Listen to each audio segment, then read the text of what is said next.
think it's 10 o'clock. So I will call the meeting to order. And we will start with the Pledge of Allegiance. Representative Avalani, would you like to lead us? My pleasure, Madam Chair.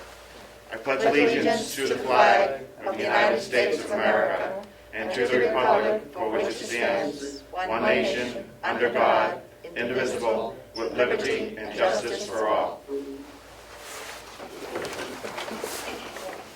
We'll identify those who are with us on Zoom. Representative Ticehurst. Present. Present. Representative Bucco. Present. Representative Butler.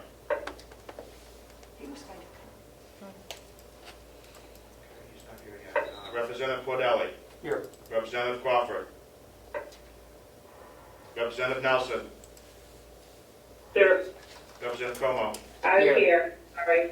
Comeau's here. I'm sorry, was that Yeah, Crawford is here as well as Comeau. fantastic? Representative Kennard. Representative Marsh. Here.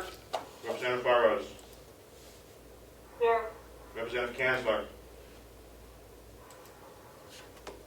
No word. No word. Representative McDonald. Here. Representative Woodcock. Here. And the chair. Here. Looks like it's 13. We have a quorum present, Madam Chair. Okay, thank you very much. So we will open the public hearing on the Carroll County COVID funds. And I don't see any public here for this. Would you like to do give us a little presentation on what we received, where it is? Did you send out what I sent you to everyone? I think we've all received those reports, yes. Okay, it was just because you had asked me for it and I sent it to you. I didn't send it to everyone because you wanted to review it. To be honest with you, I don't remember if I did or did not. That particular piece of paper. Do you have more than one copy of that?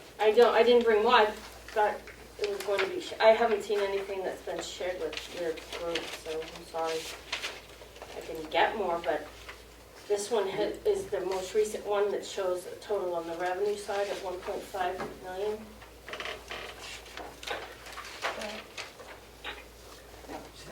So you have a copy of the agenda packet, that packets everything that they have. Right, which I just got when I came in. Okay, so Yes. you didn't share it. Melissa sent out. Is that it? No, this is what I'm talking about. No, I have no idea. Do you want me to go make more copies? Because this is, what, Just so it's in front of everybody, would you like me to run down there, Madam Chair? Yes, I think that would be helpful. okay. And also, Madam Chair, is a way Glad to do for it. that to get out to the other Yeah, well, participants. we received the stuff from Melissa. I thought she had the most up-to-date stuff that she was sending us. Well, you had stopped by my office and asked me to just give you an update. I just so asked you what the numbers were and things, Right, where and we were. That's, Yes, so I but said, I what I thought said, I thought those were coming out with our packets that came out. no, you had asked for it specifically, so I don't watch. you're the only one that got that. Okay, what we're discussing is what I asked for. I said, can the delegation please have not just what has been done to date, but what your projections are?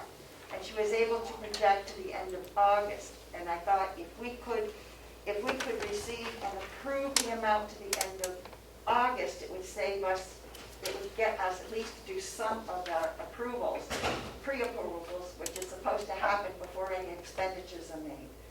So what we have then, what was sent to the whole delegation is only to the end of July. That's Or to only the what end I of had June. given to the commissioners, so, and they shut it down, so. I can go down, I can forward this email that I sent to you, I can send it to everyone else, and then I can bring up copies for everyone People who's in the present. room. if you like. Representative Avalani? Thank you, Madam Chair. We cannot accept dollars that are not already here. Of course, we cannot hope and say that, we can approve, let's say, $2 million of revenue coming in matching that number as of today. So we would have to appropriate another $1 million and hoping that that revenue comes in to offset what we've just approved. If we have a request for $1 million, 14,000 and change, that's the only money that we can approve because that is what's actually here now. We can't approve something that we hope to expect in August or September or October. We would have to make those adjustments and at those times. Then technically, if we do it that way, then technically we are approving what has been taken in and expended, rather than approving a budget which can be expended from, because the RSA say that the commissioners cannot expend money that we have not approved. Correct. So what do we do? Because some of the payments are retroactive. How can you explain to us how it works? Maybe that will help. Point of order, Madam Chair. Yes, Representative Tyser. Point of order, please. Thank you, Madam Chair. So as I understand correctly, we're right now in a hearing on a supplemental budget. Right. And if that's true, it is a budget, and it would be making amendments to the budget that we adopted previously. Previously, we adopted a budget based on revenue estimates, revenue that has not yet come in and had not come in at that time. So I'm not understanding why we can't adopt a revenue estimate increase our revenue estimate in the supplemental budget. That was what I was trying to do, trying to get an estimate of what was coming in so that we could approve ahead. So, and if the money does not come in, then we don't spend it. Yes. Mr. Costello. Thank you, Madam Chair.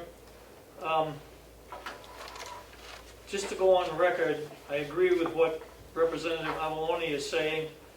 I don't believe you can do this based on some additional monies that may come in because you don't know if they're going to actually arrive. This whole COVID thing has sort of put a monkey wrench in everything. I had a conversation with our auditor a while back about this, and her response was, if you have additional revenue coming in, you book it under unanticipated revenue, and you do the same thing under unanticipated expenses. And then at some point, you'll have a final number. In the meantime, your budget's going to be out of balance. And so that's why I was against doing it based on projected. I thought perhaps the best way to handle it is when we get towards the end of the budgetary season, or year, that we have one meeting, or the delegation have one meeting, and they can approve what is actually there and what is actually spent. And I still believe that. At this point, if you're going to do it with what potentially will be coming in and potentially be going out, you're still going to have another meeting to have the final numbers. So again, I was going under the assumption that we should do it just once with the final numbers when they're in. Long-term, I understand that, but I was hoping that we would be able to have the information that she has, if she has it, because some things she could go through the end of what has already been approved to be spent by the governor and the others out. She said she could do it for a month. Yep, But I believe not you do have beyond the... that. I'm sorry. Yeah, so I thought if we could have, the more we had in our understanding of what was available and what was coming, that we could approve that now, and then it would save, at least give us another month before meeting to approve further expenditures. But there are differences of opinion. Yes, Representative. Thank you. I would just point out also that we have a public notice that has been issued, and those have specific amounts on them for revenue and expenditures. Can we modify those in a public hearing? You've done it, Madam Chair, Yes. you've done it before. The last supplemental budget, there included money for an administrative assistant, and the delegation opted not to fund that part of the supplemental budget in 2018, so you do have the power to amend the numbers.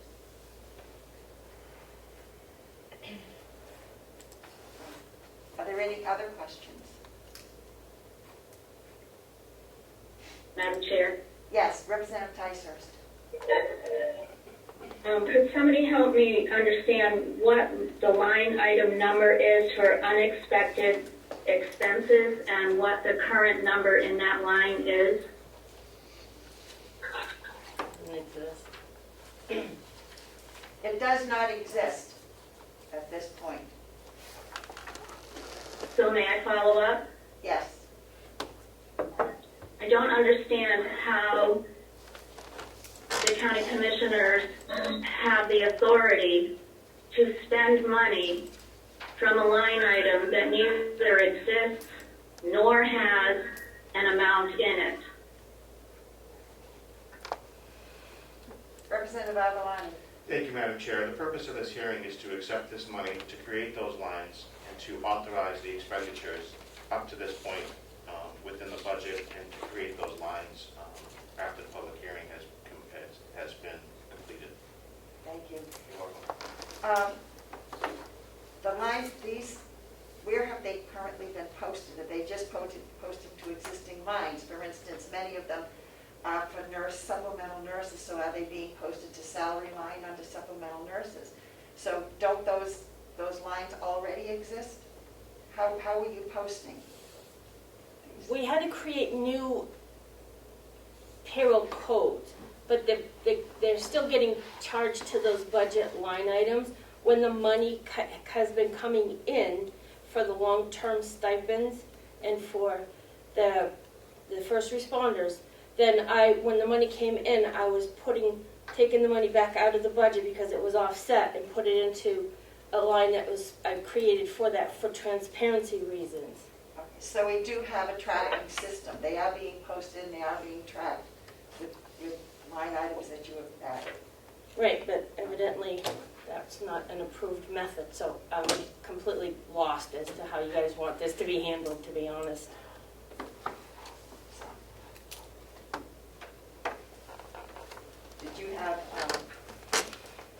Do you find it unsatisfactory that they are being posted but there is an offsetting line item that's already existing?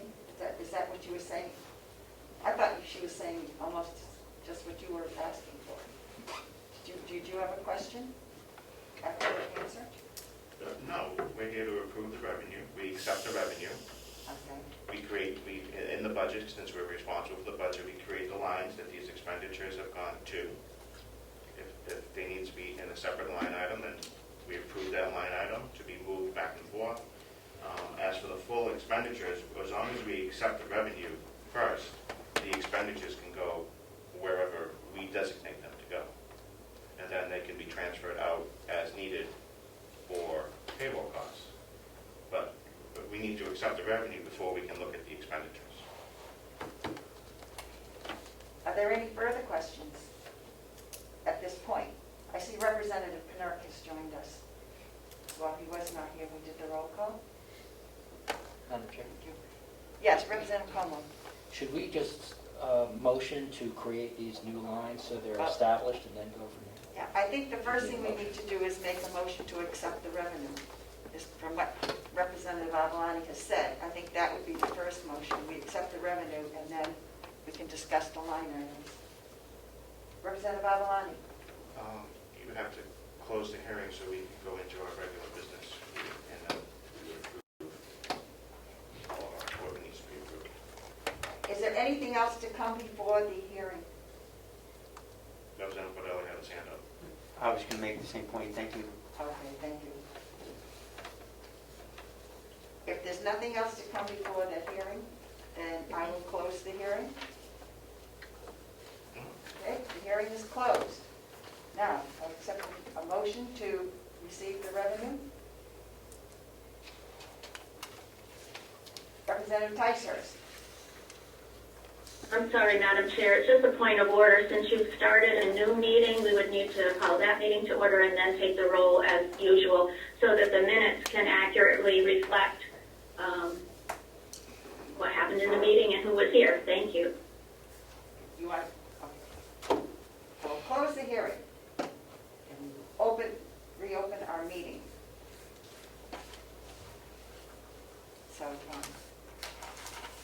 Would you like another roll call, Madam Chair? Yes, I think we need to double check the roll call.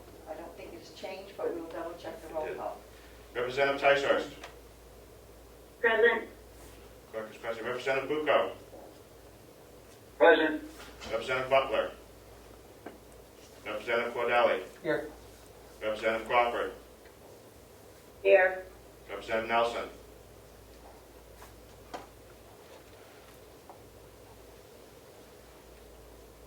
He has to unmute himself. Yes, unmute.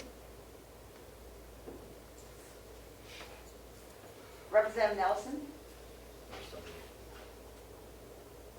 you're still muted? I think he's saying, Now He's we- here. I heard him. I heard it, there it is. Representative Comeau. Here. Representative Kennard. here. Representative Marsh. Here. Representative Burrows. Here. Representative Kanzler. Representative McDonald. Yep. Representative Woodcock. Still here. And the chair. Here, 13 present members. Present, Madam Chair.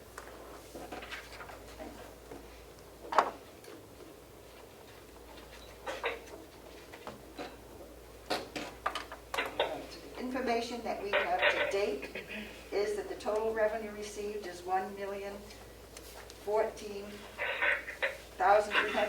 $1,014,364.07. Is that the accurate number at this point? That is not what I have. So I offered to go down and send this forward my email to you.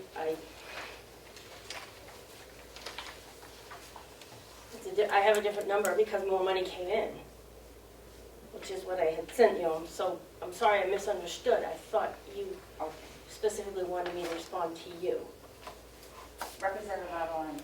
Thank you, Madam Chair. How much came in? The total that I have that's actually received here is 1,189,364.07. 1189 364.07. 364.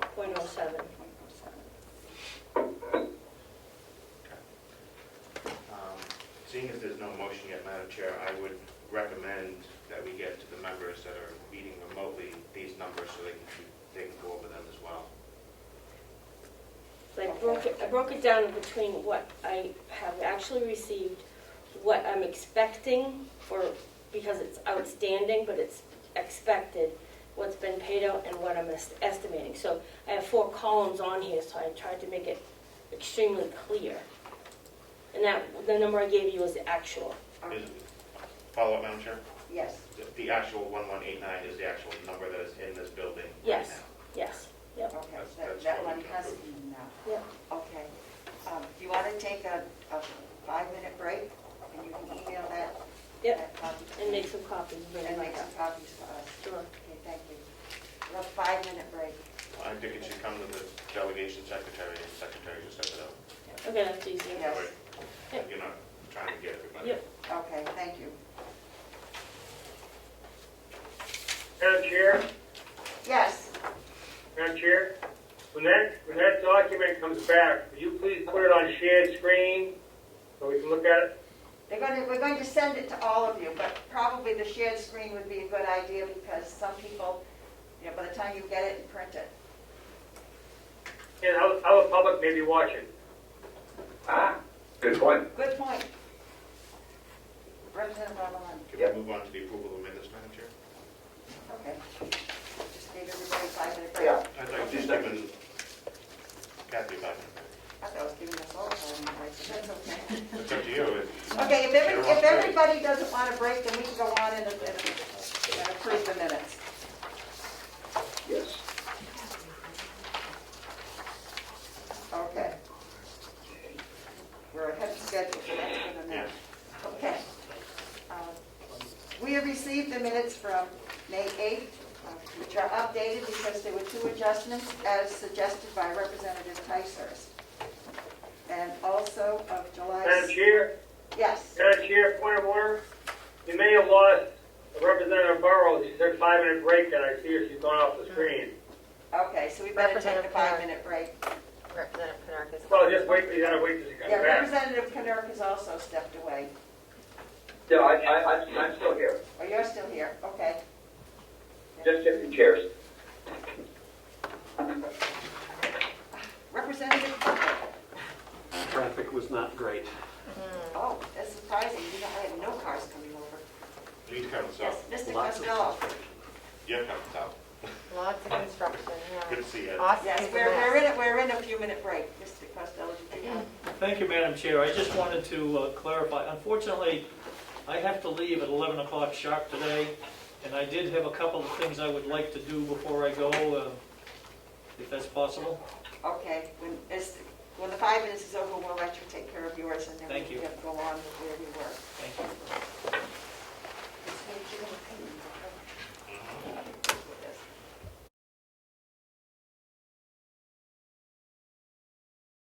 As soon as we get the cameras rolling.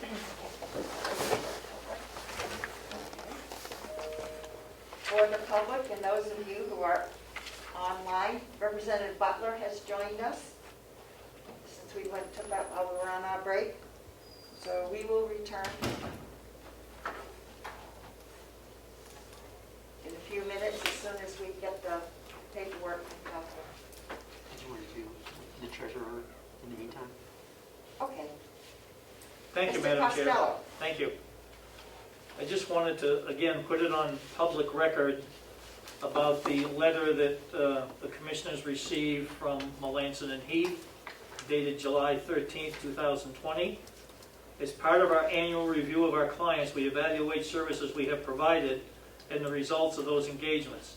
Due to the county's lack of timeliness of the year-end closing in 2019 and prior years, we have been unable to perform the annual audit as outlined in the timeline included in the county's RFP and our proposal for audit services 2019-2021.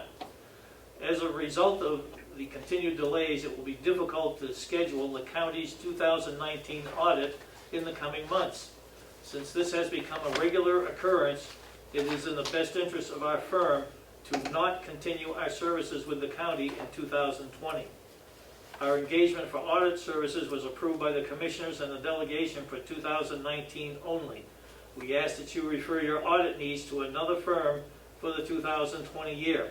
It was a difficult decision for us, but we are hopeful that you understand this decision, and thank you for working with our firm. Sincerely, Cheryl L. Stevens Burke, CPA, MST-Principal, Melanson and Heath. And I have a copy for the chair that I will give to Melissa, and she can distribute as I you think wish. we've all received that. Okay? The second thing that I have is the commissioners, particularly the chair, had asked me to write a letter, or excuse me, a memo to the finance department and Kathy Armstrong requesting the financial information that I've been looking for. And so, unfortunately, my email is not working at home. I did print out a copy, and it's dated July 24th. Morning, Kathy. At the request of the commissioners, I've been asked to put this request in writing. I know on a number of occasions I've requested the current financial information from you, and while I understand you were very busy, I do feel it is an important task to ask for again. The following is my email to you dated May 1st, 2020, a copy of which was given to the commissioners at that time. And I've attached that to this information. I did receive a response, which I'm going to also include for the delegation to see. And I just wanted to get this into public record. Melissa, may I give these to you to forward to the delegation, please? Thank you. Thank you. Like additional symptoms to our chronic problem. I had put it on the agenda for a little later, so Yeah. I Well, unfortunately, I won't be able to appreciate be here, so I appreciate your sharing the information with us, thank you. and we will look forward to seeing it. I've sent that to all of the delegation, Madam Chair. I can't quite figure out my screen sharing, so. But they should all have it in that email now.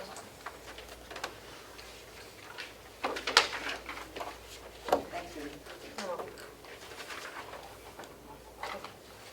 Did you guys all have one? Yes. Thank you. We'll give everybody a minute to look at it.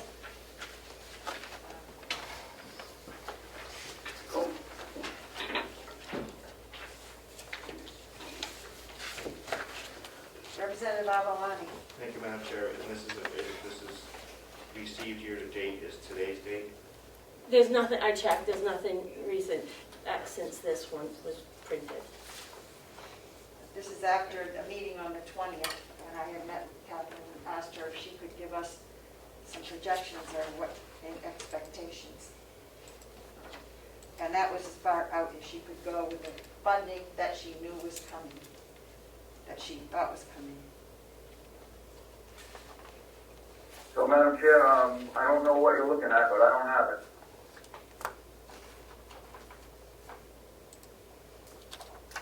Nor do I, Madam Chair. If you put it on shared screen, that'd be terrific. I received it. Yeah, I got it. I sent that at It came 10. from Melissa. It's an email from Melissa at 10:24. Thank you. I did. Maybe they could refresh their email, I don't know.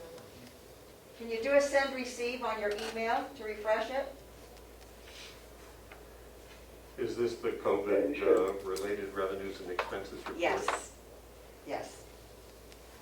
We're trying to come up with a number to approve.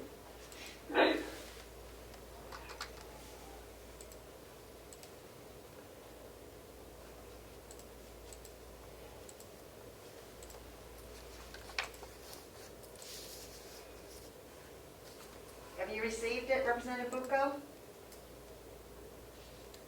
No.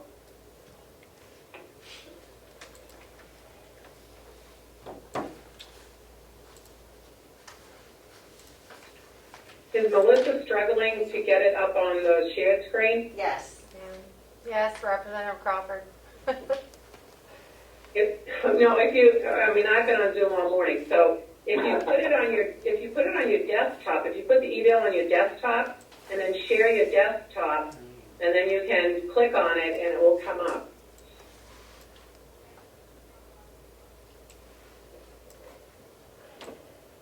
I don't know if it's going to work here.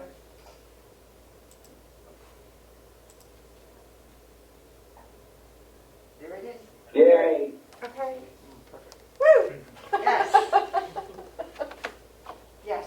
Are there any questions? Thank you, Representative Crawford. Now that we have the most up-to-date in front of us, are there any questions you would like to ask our financial department? I would. Okay. So, I can't see who's speaking, but, It's Representative Crawford. okay, Representative Crawford.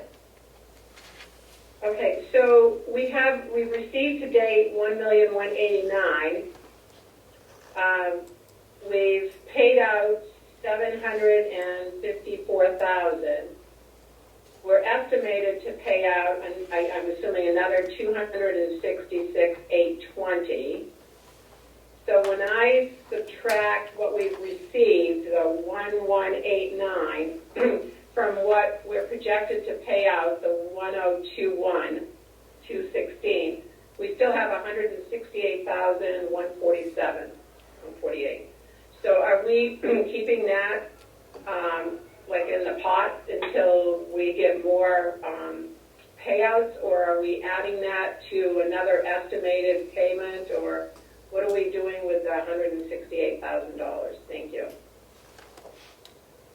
Well, the difference between the actual and estimated revenues and the actual and estimated payouts, the difference is actually $483,000 roughly, which is what the nursing home has received, basically to offset their revenue losses.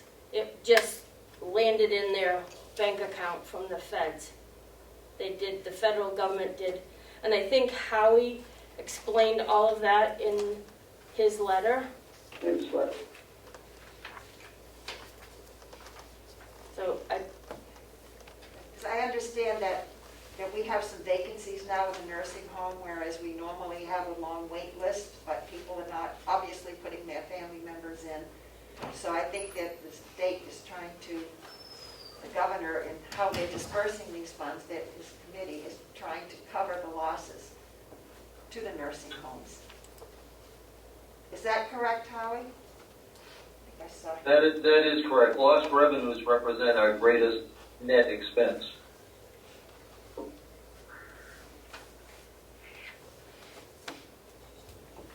Representative Avalon? Madam Chair, I move to receive $1,189,364.07. Is there a second to that motion? Second. Seconded by Representative Cordelli. We'll do a roll call vote. Is there any further discussion? Yes, Madam Chair, could we have a number where that, a line number where that's going? I created COVID lines, so that there's three different lines. I split out the long-term stipends, the first responder, and the rest of it I've just called COVID reimbursement funding.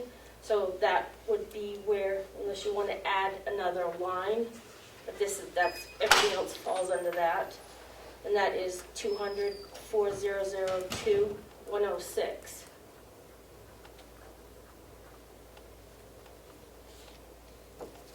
So these are being treated as grants. Right. So follow up, Madam Chair? Yes. So the 1,189 will be going into this line and then dispersed. Yeah, well, because I have the breakdown for the other two, but yes, the total amount, and then put it where it's appropriate for the other two lines. Follow up? Yes. Do you need additional lines for us to approve those lines if they're not already, or weren't already created in the budget? Yes, it's the 200,402,104, and 105, but the other two revenue lines in the grant fund.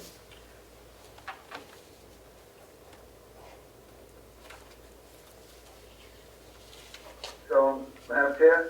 Yes. Well, I can't see who's So, talking. yes, Tom will go. Okay, yes, Representative Bucco, yes. I just didn't know who was talking. I thought I was hearing the right voice, but not sure. So, the motion was made to accept $1,189,364.07. That's, on this spreadsheet, that's what we have received to date. Right. What are we gonna do with the estimated column? I was hoping we could approve it, but I understand that's not so, that we cannot do that at this point. Well- Because this is money that's still part of this round of funding. What is money that's still part of this round of funding? The estimated to go to the end of, what you said, it went to the end of August? Gopher ends August 31st. Yeah, through August 31st. The current Gopher round of funding goes to August 31st. And Yes, okay, I see that. And so that request for reimbursement needs to be submitted by September 15th. For round 3, we've done 1 and 2. 1 is already included because we've received it. 2 is in the estimated column, and I've also guesstimated what we might get in round 3, but it's just a guess. But this estimated it goes to the end of August, and that you're Yes. pretty sure of that. Yes. So, yes, Representative Avalon. Thank you, Madam Chair. Oh, Yes, Representative Bucco, did you have a follow-up? I did have a follow-up. I wanted to ask Catherine about these reimbursement request forms. We received 2 of them. One of them was dated June 1st and one is dated July 15th. And those are supposed to be the ones that would request reimbursements from June 1st, and from March 1st to April 30th, and from May 1st to June 30th. And now the one that we're working on now would be to reimburse expenses from July 1st to August 31st. I'm reading that off of this Gopher, just a guidance document. Is that correct? That is generally correct, yes, but if we missed anything going back to March 1st, we can include that in the 3rd round. So they loosened up the guidelines a little bit because they were very specific for the date time frames. However, they did loosen it up. So that's why we have payroll taxes that I'm going to be requesting that I wanted to do it as a lump sum. So that's coming in the last round for the payroll taxes that we've been responsible for these long-term care stipends and the first responders. Representative Yes, Butler? okay, thank you. Can I have a follow-up on that, please? Yes, Representative Butler. So, in order to expedite getting the money out, Gopher and the CARES Act, the federal government have bypassed all the normal procedures, which includes bypassing this legislative body that normally approves any grants that come in. So, in order to accept future grants, do we need to estimate that forward now? Is that what this estimated figure is supposed to be trying to do? That's what I asked her to look to see if she could go through further, but I understand, and we spoke this morning, that we need to stop with where we are, what we have received at this point. So it is awkward because we're supposed to approve expenditures before, and line items before they're expended, but we're in a situation where we can't approve these until after we receive them. So I assume we have to stop at the $1,189,000 at this point. That's as far as we can approve. Unless I misunderstood Okay, thank you. earlier discussion. That makes more sense. Makes more sense really, because we don't know what the estimated costs are going to be from now until the end of the year. Right, we'll have to keep up with them. Right. Representative Avalani. Thank you, Madam Chair. So the line 106, how much money is going into that line? I would split this, as far as, excuse me. Okay.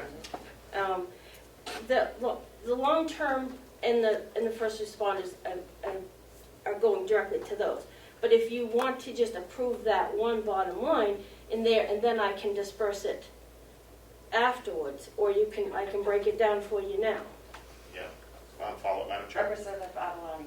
I think for our budgeting, we should have each line be funded, and then the appropriate transfers out of those lines to the expenditure lines, which we'll do in the next motion. Okay, I hear where you're coming from. The nursing home, that revenue has gone into their, I think it went into their miscellaneous revenue. So that one bottom line it's all COVID related. However, I can split it up for you. So just give me a few minutes to do that. Madam Chair, follow? Representative Avalani. The nursing home one, as long as it goes into a line that they have already created, we can just approve that revenue and that number would go there. But just the 106, 104, Yep. 105, 106, we just have to have numbers Yep. added to them so you can transfer it to the appropriate departments. Madam Chair, Representative Tysers had her hand up. Representative Ticehurst. Thank you, Madam Chair. So I think a lot of my questions have been answered in the conversation, but I just want to make clear this is a motion to accept grant money. It's not a motion to approve a supplemental budget. Is that correct? I think that we have to do a supplemental budget. Yeah, this has to be a supplemental budget.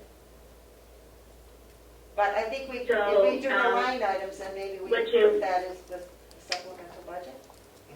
Yes, so we're sorting out now where they fit within the line items for the supplemental budget.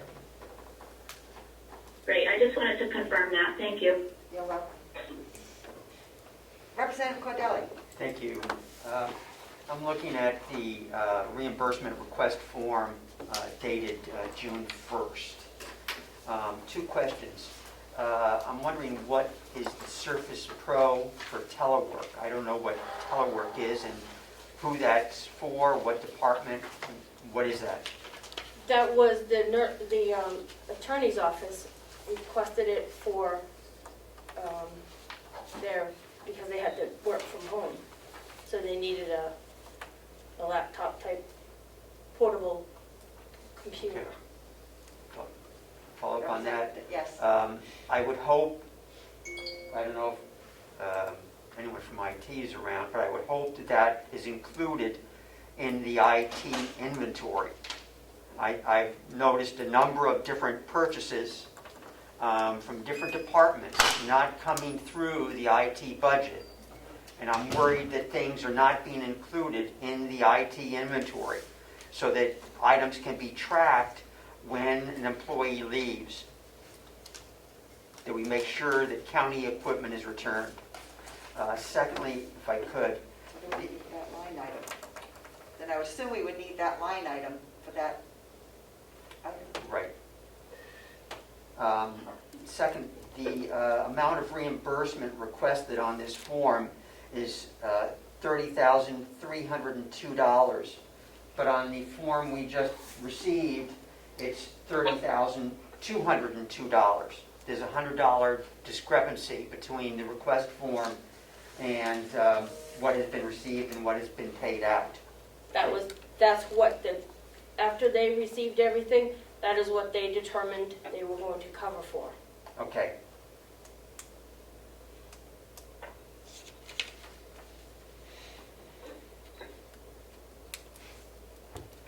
Okay. Representative Avalon. Madam Chair, just for clarification, the problem with trying to do estimated numbers relating to this particular instance is we could put in for a certain amount and only get a certain amount back that they would cover. That's why I've been adamant that we only do what has been received and what has gone out, just to make sure that we are within the framework of what we do. Because if we do estimated revenues and they don't come in, we have to appropriate taxes or do the relative transfers or budget cutting to make up for those losses in revenue. So it's not that I'm being nitpicky, I just want to make sure that we have actual numbers that we can improve. I understand that. My concern is the RSA that says that we have to approve any funding before they expend it. Right. And that, to me, I don't see, we're working in hindsight with these funds, but as long as everybody's comfortable with it. Representative, yes. Thank you, Madam Chair. Comeau. If this was received to date, what is that date? Is it today? It was on the 20th, but I haven't received anything. Nothing came in during the week last week. I updated it the last time we got in the money. We got 2 checks in for the long-term care stipends. They got included here. We have not received any since. Thank you. The receipts are erratic. I have those numbers. Okay? We'll share those numbers, and then we can make our They'll into 200, 2,000, 4,002, 104, the long-term care. That's 475,050. And in the 105 line, it's 118,949.80. In the 106, I'm only going to put in what we received from Gopher plus the iPads because that did get put into that account. So into the 106 line, 33,202.38. The rest is in the nursing home miscellaneous. And can you give us that balance? The 2 numbers, I can do the math for you, but it's the 483 plus the.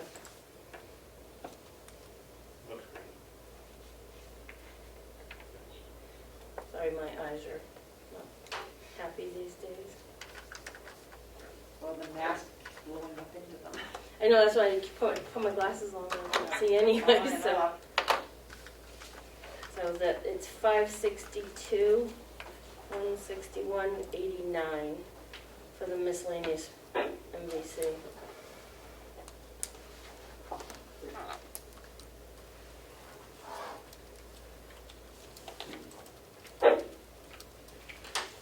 And Representative Avalon. No, thank No. Representative Butler. thank you, I just wanted to ask if those numbers add up to the 1,189,364.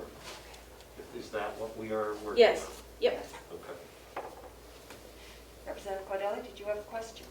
It's my understanding that there will be a transfer request coming through to move monies into these new accounts. They're going directly in, Okay. they're not being transferred out of our other accounts. This is new money.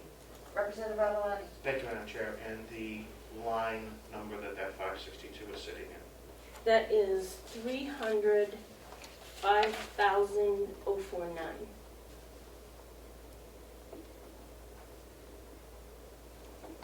Thank you, Madam Chair. And thank you to the Finance Director. Thank you. Did everybody hear all that?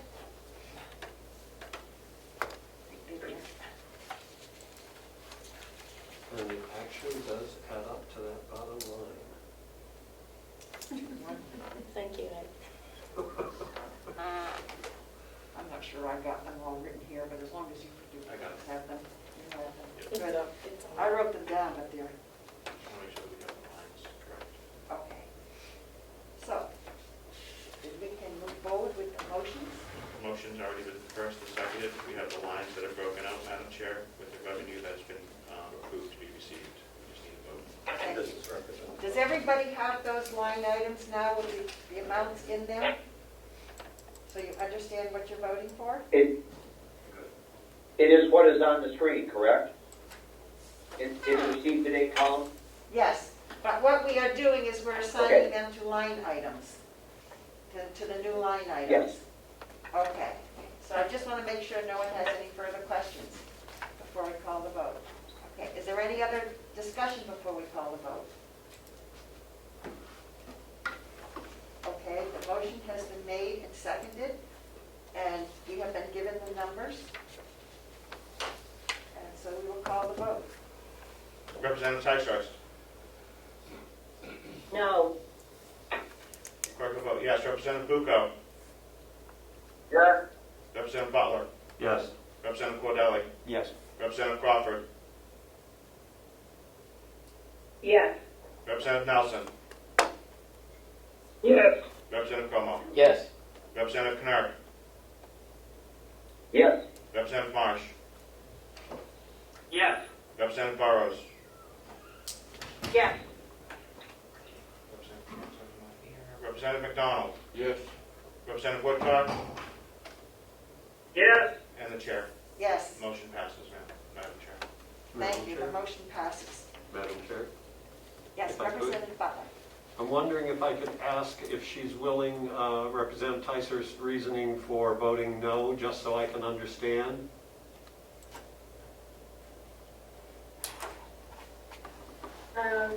Thank you.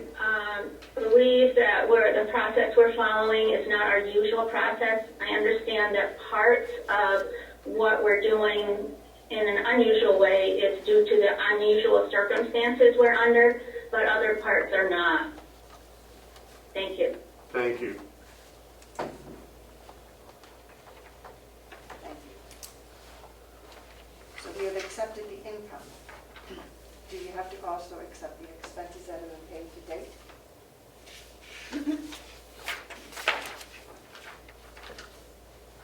Do we need the line items for those, or do we do these as a line item transfer? No, the stipend, they're all across the budgets because they're salary lines. So I did ask, because we only paid the first responders, we paid them once. They waited till the whole time period was up, and then they got their money. And I have the payroll company just assigned it to that long-term stipend where it's, because I thought it'd be better if we just went directly there. But the long-term care, it's, because it's a weekly thing and it's diverse, it depends on what people, what departments were working. So it's all there. I have it all in a spreadsheet, so I can transfer that back out of the budget because it doesn't necessarily belong there. But the payroll taxes have to be assigned there, because until we find out if Gopher is going to actually cover that, we are on the hook for those payroll taxes. That's been one of the issues. Representative Avaloni. Thank you, Madam Chair. Have any additional expenditure lines been created to track the revenue that has been accepted? Yes, I have the same 3 corresponding COVID lines.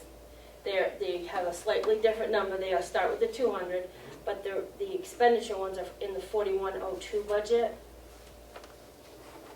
And again, they're 104, 105, and 106 for long-term first responder and the just general COVID reimbursed. What's that? 102, 103, 104? No, 104, 105, and So they're 106. corresponding. Yes. It's just that 4, middle. 5, 6. Do you have, follow-up, Madam Chair? Yes. Do you have the current expenditures in those lines that have been expended? I could bring you a spreadsheet. I would have to create one to be able to show you what budget lines, because there's so many of them over at the nursing home. Each department has a hit, so to speak. So I couldn't give you right now, I could not give you those numbers, but I definitely can give you a breakdown on that. But they're all in those three. Well, they're going to, that's where they're going. Is that what you're asking me? Right.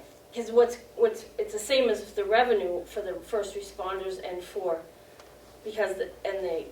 the long-term care, because it's the same amount of money. It's on the spreadsheet, what's been paid out. So what will be put into those lines, I have to pull it out of various budgets, but it's for the long-term, it's the 475,050, because that's what's actually been dispersed to the employees for the long-term. And it's the 118,940,980 that's not going to be pulled up, because I asked the payroll company to just code it so it go right directly to the 24102 105. That's the first responder one. So that will hit there directly, as opposed to going to the sheriff's department and the jail budgets and then pulling back out. Follow-up. Yes, follow up, because I'm lost. Thank you.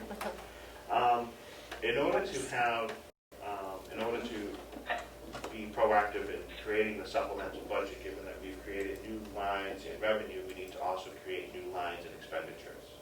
So in order to create new lines in expenditures, I would suggest that we put what has already been spent and/or $1 in each one, so the lines can be utilized, because right now they still don't exist in our budget that we've passed. At least technically that hasn't hit them yet. Right. If that's a motion, I'll second it. It's not, I'm just saying, I'm just giving Yes. clarification of where I'm going with this. I just want to make sure that we're creating expenditure lines. Representative Butler. Thank you. So if I can ask for further clarification on the nursing home line 049, which we currently have 562,000 in. That's the 483, which was put in as money for lost revenues that came from the government. I don't know where. Is that correct? Right, Health and Human Services, from what I can gather when I read the backup on this, is they went in and looked at our nursing homes revenues for the last couple of years, and they made a determination, and just 3 times they threw money in there. And the last time we got 79,000 from Gopher, which was totally unexpected.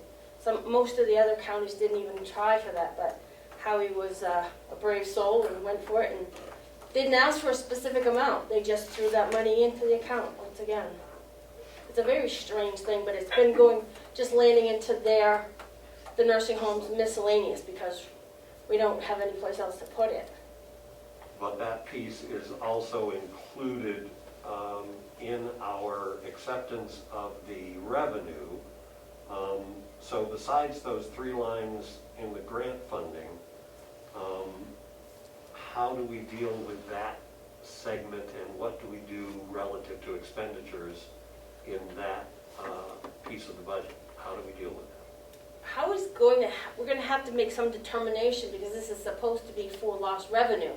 So he's going to have to make a determination of what they've actually lost. I know they've had for a while now 10 beds empty, so it's going to add up very quickly. But at that point, once that determination would be made, then we could put that into the appropriate revenue categories. It have to be moved. Representative Avaloni. Thank you, Madam Chair. So would you like a number in 104, 105, 106? Yes, So you can start your expenditures. yeah, we're gonna go over as soon as this happens, so. Completely understand. The 104 Yeah. is the 475,050. Right. And the 105 for the first responders is 118,949.80. Yep.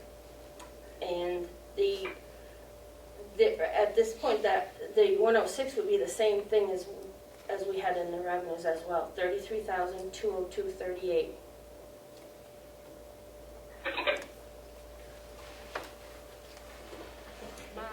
Madam Chair, I move that we create lines 200, 4102, 104, 105, 106 with the corresponding numbers from the Finance Director. Is there a second to that motion? Second. Seconded by Representative Butler. Is there any further discussion?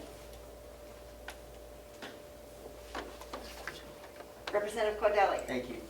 So right now, this money is in miscellaneous revenue of the nursing home. The 483, 160, 189, and the 79, yes. Right, okay. So then there would be a transfer from miscellaneous income into these expenditure lines? Well, that's for lost revenue, so that would, the only thing you would do is shift it to, how he could determine where he lost his revenue and wanted to disperse that to those appropriate revenue accounts. There's no expenditure to offset that. Representative Avaloni. Thank you, Madam Chair. I think for clarification, the 475, 118, and 30 has already come in and been paid out. I think that the money that is coming from HHS and MVC Gopher revenue will go into their revenues to offset what's coming out, so I don't think we need to transfer anything in or out of there. It will just go to their bottom line to be used as, to make up for the losses that they received in maybe Medicaid or private paid beds at the end of the year. I don't think that money would be transferred out of that for any reason other than to make up for lost revenue. Representative Butler. Thank you. So what we're approving in this motion is the 3 lines of expenditure that we've already approved for revenues in the 4002 lines as we designated.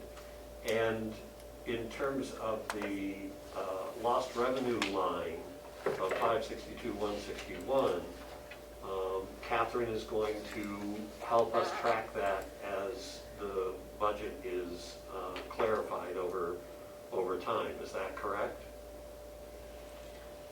Well, that's Howie's revenue, so that what Representative Avaloni just said was that really they're just to offset, so really there's no need to put it anywhere else. Howie's going to be on top of his lost revenues for sure, so he'll be able to keep us all abreast of that. And that's something that I think we can trust. It's just wanting to see where that goes.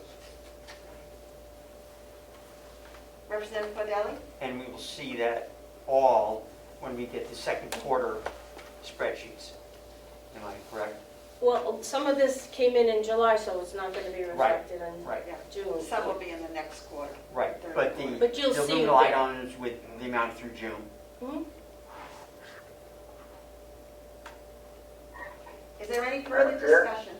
I can't see everybody. Representative I have a question. Take that off, I can see everybody. If It's people have a question. Representative Bucco. Representative Bucco. Thank you, I can't see Yes, it. thank you, Madam Chair. There. Oh, I lost it now. I have you back. He needed to look at He it. needed to look at Oh, it. you needed to look Yes, at it. no, I lost it. I You want lost it back? I'm sorry. Yeah, no, hold on a minute, I lost the spreadsheet, but let me ask this question. We're creating expenditure lines for the column that says paid and it's already been paid, is that correct? Yes. Yes. But a follow-up on that, but we didn't create enough lines. We stopped at the 30,000. Do we need to create the expenditure lines below that? Representative Avaloni will answer that. Thank you, Madam Chair.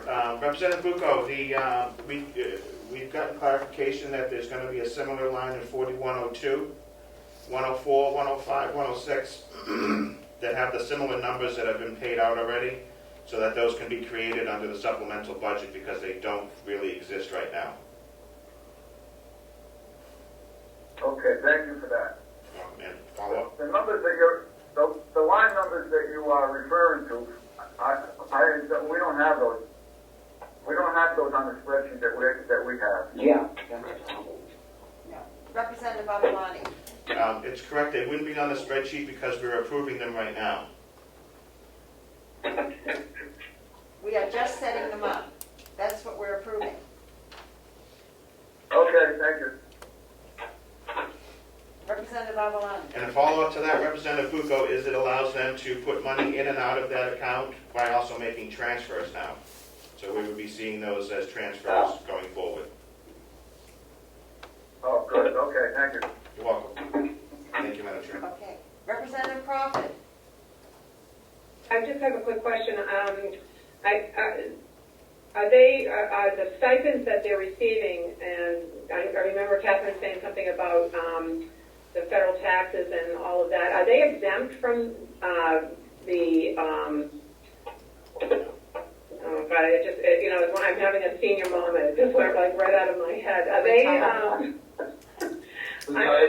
retirement, I'm thinking. Are they exempt from paying into the retirement system? Yes, it does not, we do not have to contribute to the retirement, it's just the FICA and Medicare tax.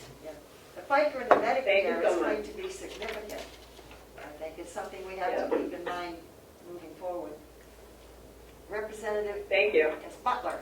Thank you, Madam Chair. On line 106, I am confused about whether it's 30,000 or 33,000.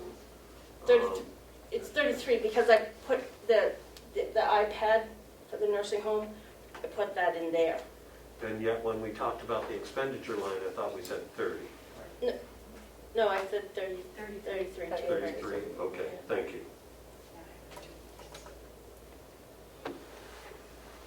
Representative Avaloni. Yes, we included the iPads into the 106 revenue line of 4002 and 33202. This is just the opposite for the expenditures. Excellent, thank you. Thank you. Your indulgence, Madam Chair. Oh, that's okay, no problem. Are there any further questions or comments? If not, we'll call the vote. Representative Ticehurst. Madam Chair, may I ask that the motion be repeated since it was made quite some time ago? Yeah. Okay. It's motion to approve the expenditures in line 200, 4102, lines 104, 105, and 106 to be created. Thank you. You're welcome. I vote yes. Clerk will vote yes. Representative Bucco. Yes. Representative Butler. Yes. Representative Cordelli. Yes. Representative Crawford. Yes. Representative Nelson. Yes. Representative Comeau. Yes. Representative Knerr. Yes. Representative Marsh. Yes. Representative Burrows. Yes. Representative McDonald. Yes. Representative Woodcock. Yes. And the chair. Yes, Motion passes. Madam Chair. the motion passes 14-0. Okay, what else do we have to do? Madam Chair? So we have, yes, Representative Butler. So on this spreadsheet, the other pieces that we have not talked about, I just want to ask for understanding. There are 130,000 that has been paid out, but that has not been included in our estimated revenues. And yet they are in the paid out line. So can you just clarify that for me?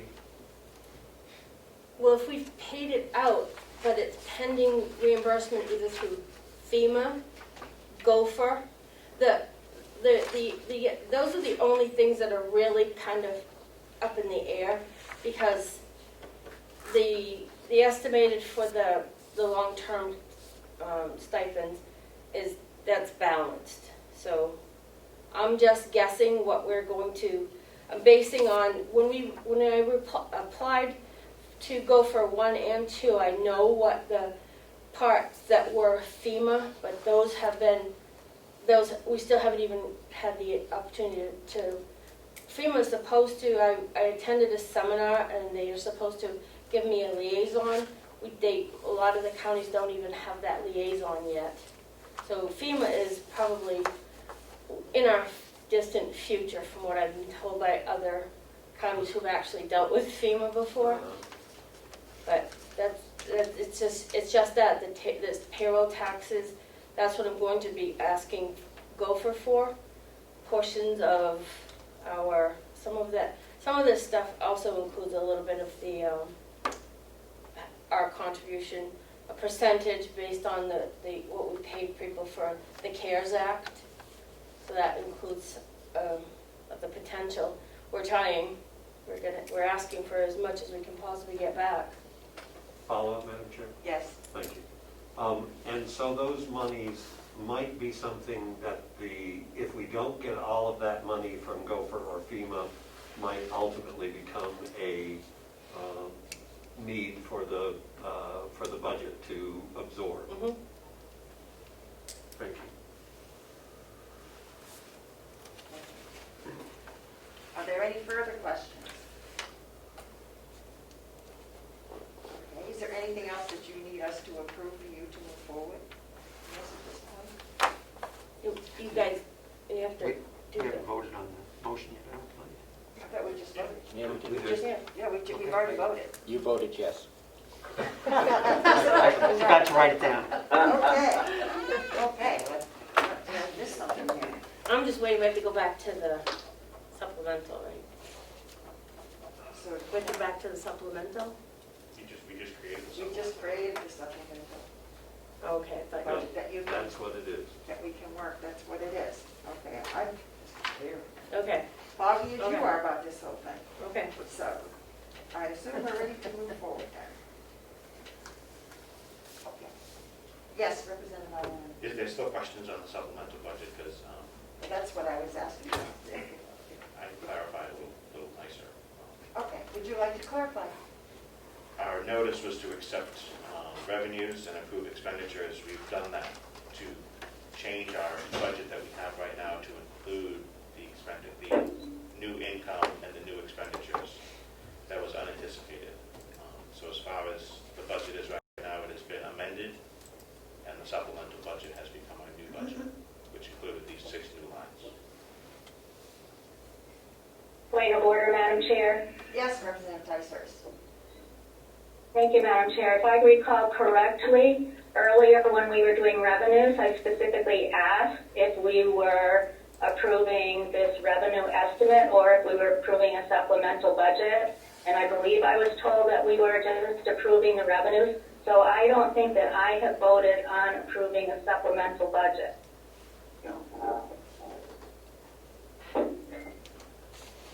Madam Chair? I think, yes, Representative Butler. Thank you. I heard the alternate reality, Representative Ticehurst. I heard that we were indeed creating the supplemental budget, and maybe we just need to clarify or hear from a couple of others if they understand that to be true. I think one thing that might have been confusing is we had talked a little bit about looking to some of the future projections, and we decided we could not vote for the projections at this point. So we were not voting for the estimated projections, but we were voting on what we had received. So that might be where we became confused.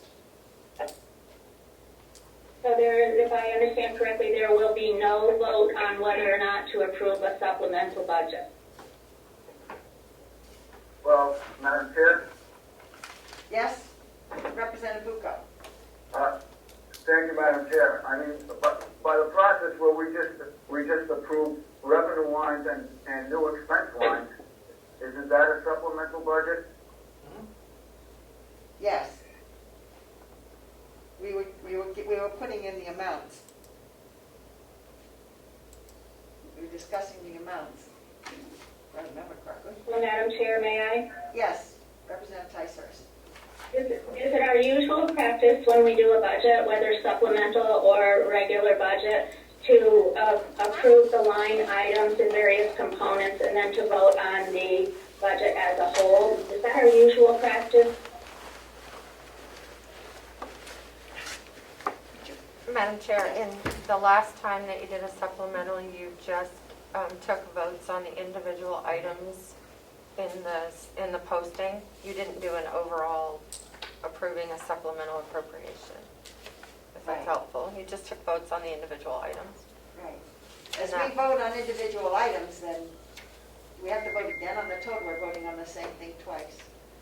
Yes, Representative Ticehurst. So, Madam Chair, was that explanation referring to the supplemental budget in 2015? 2018. 2018. Or 2018, okay. So my recollection is that in 2015, we did vote on it as a whole. I may be completely wrong on that, I fully accept that. But my recollection of other budgets that we voted on is that we vote on them piece by piece and then as a whole. But if you choose not to do that, you just choose not to do that. Thank you. We do vote the bottom line when we do each total budget, but we haven't done that, inserting this into our total budget. Okay. The next item on the agenda is, I was looking for the avenue installation. Are we on schedule with the avenue installation at this point?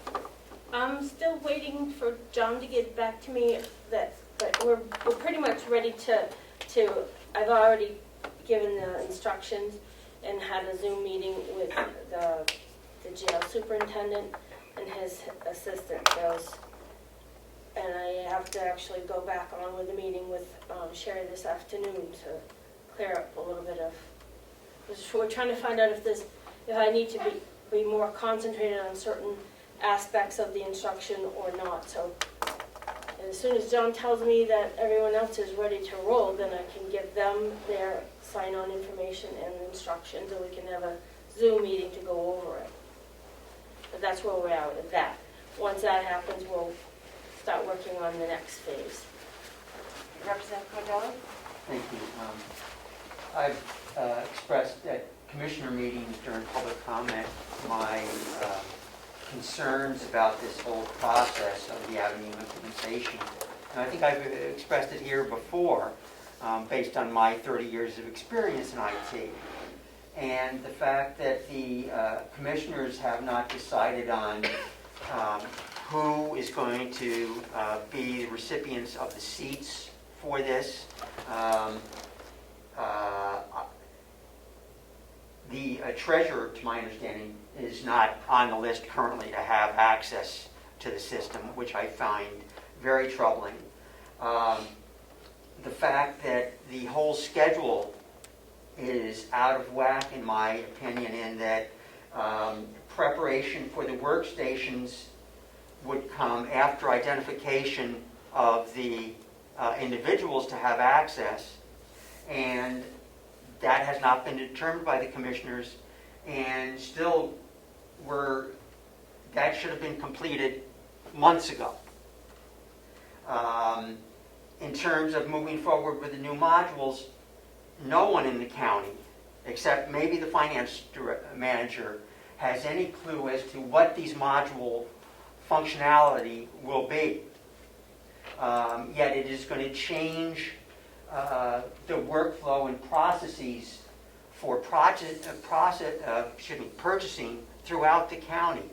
Without an implementation team, how can you come up with new workflows and determine how this process is going to move forward? So I think that the whole process has been poorly managed and is a disaster in waiting.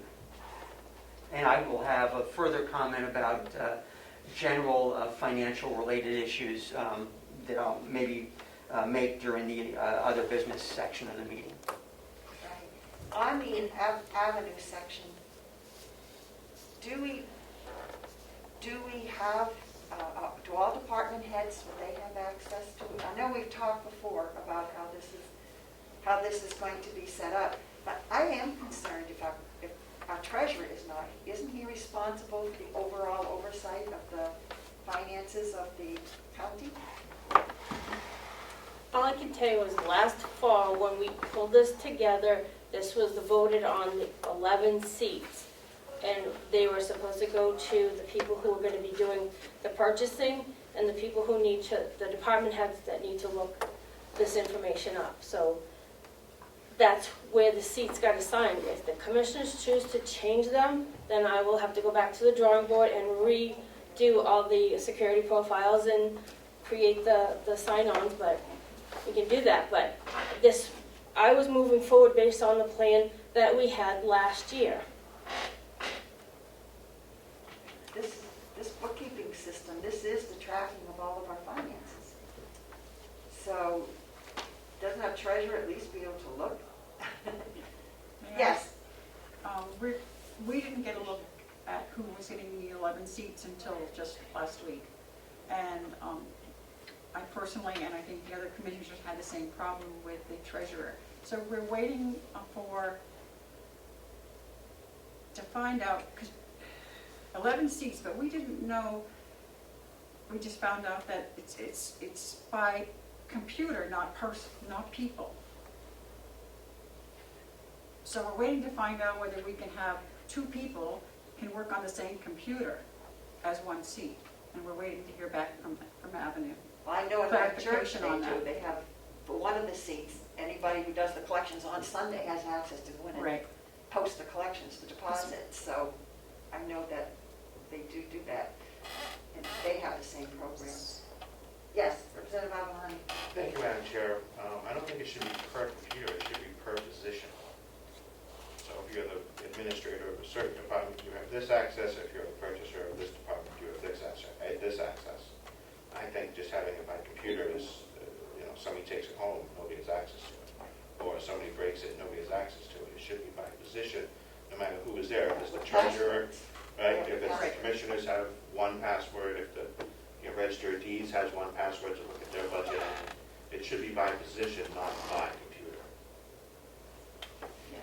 Representative Comeau. Thank you, Madam Chair. It was my understanding that for security reasons, they can't just give one computer and have separate passcodes, that it has to be set up per computer. Is that correct? Did I hear that correctly? The password, each person is supposed to have a password. These are the rules set up by these Avenue. I'm just saying what they're telling me, and that if you have access, you have a password. So if you choose to share your password, I can't control that. So it's not per computer? I heard Well, the you- computer has to be, each computer has to have a set of protocols set up, because they have to be able to go through, exit out of our firewall and get into Avenue's firewall. So the computer has to have, but you can't have, I'm sure you can have as many passwords as you want on a computer. I think they're concerned that they've expressed to me that they don't feel that we should be sharing passwords. So For security purposes, for one thing. Ma'am, let me just follow up for a minute. So Yes. basically, if I have a passcode, but I'm not in purchasing, then I shouldn't be able to go on the computer and go into purchasing. But Correct. So it's just for security reasons. Right. And can you tell the public or the members how much each one of those seats costs It's $500 per year. per year? Okay, thank you.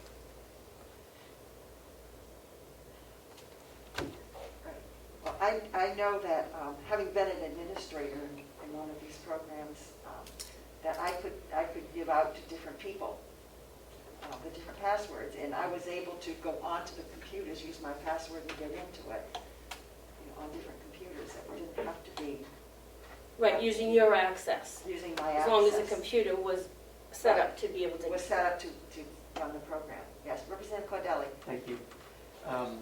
In my reading of the contract with Avenue, I believe that those seats are based on the application. So if you have 11 people with access to the general ledger, those are not necessarily the same 11 people who would have access to the purchasing system. And I think that's something that needs to be clarified with Avenue. But that's my reading of the contract. But as the administrator, I would assign what people could do. Some people Right. could look, but could not make any changes, especially the general ledger, the closings, all of that. That was strictly by the finance department. Right. But the people who were doing other things, like in the church, doing the collections and doing deposits, posting the collections and deposits, they could do that step, but they could not get into any of the payroll or any of those sections. So you assign by module. Right. By application, By application. which is And exactly then you what have my your- reading of the Yeah. contract Right. indicates to me. Right, so, even as the administrator, I didn't have access to do some of the stuff, because only the treasurer could do it. Representative Butler. Thank you. So if a seat only costs $500 a year, it wouldn't be difficult to add another seat For the treasurer. for the treasurer or whomever the commissioners determine. And just for oversight, you Right. would be able to make changes. Right, you can purchase the seats at any point, and then the security protocols, all that, so that has to be set up for that specific individual. Understood. And follow up? Yes. Catherine, you said that if it's just a period of time between now and when the final approval for everybody having been trained is done. Do you have a time frame for that? Is it 2 weeks or a month or? Well, we were hoping to get it done by the middle of August, but I don't think, if I have issues with, I will find out later today, I'll find out what Sherry's problems are. I think they're very simple to solve, but once I see what her questions are, then I'll maybe adapt and add a little bit more into my written manual that I created, but it's very basic what we're doing at this step. Looking information up is very basic steps. So it shouldn't take long. I just don't know if John has everyone set. He has not informed me that these people all have their access. I know that the Registry of Deeds she has a whole different set of circumstances that she's got to deal with before we can, because she has Fiddler to deal with. Would you like to speak? I would be glad to clarify that. We have a unique situation in our department because Can you come closer because the speaker? And then identify yourself. Lisa Scott, the Register of Deeds. We have a unique situation in our department because our computers and electronic systems, our land records management system, are all under contract basis. We don't own them with Fiddler. They are protected by firewalls that are only accessed through the Fiddler system. Our communications don't overlap with the county system at all. So to have access to Avenue, you need to have access through the routers and through the electronic systems. So besides all that, we are not a part of the county IT budget. So John has been very kind and helped out a couple of things. One of them is the county email networking that he's hooked us in with. But his contract doesn't deal with helping us with setting up Avenue. So I've asked him, we've had a couple of conferences, I've asked him to give me an idea what it's going to cost. You know, Joe can use our seat for now because it's not in my budget to pay John or IT any money. So what we set up for use with the Deeds Office and Avenue is going to be, in my mind, for next budget cycle. Because we have to, and he's going to put together a projection of what that will add to the IT budget. And it'll have to be totally separate and isolated from our systems that work with the land records. Yes. Representative Avalon? You take this one. I got to follow up on that. Okay. Representative Cordella. I'm curious about the statement that our IT consultant is going to require additional funds to work on providing you access to the Avenue system in your department. I believe he mentioned that we were specifically, intentionally excluded from the package in his contract because we go through Fiddler. And he's been very helpful doing with us, but we're not a part of his contract. Follow up? Okay. I just want to have the commissioners been in contact with the IT consultant, and have they gone back to look at his contract? I haven't brought this forth as an issue Okay. because, to be honest, we have our own in-house financial system that is up to date to the moment, to the day.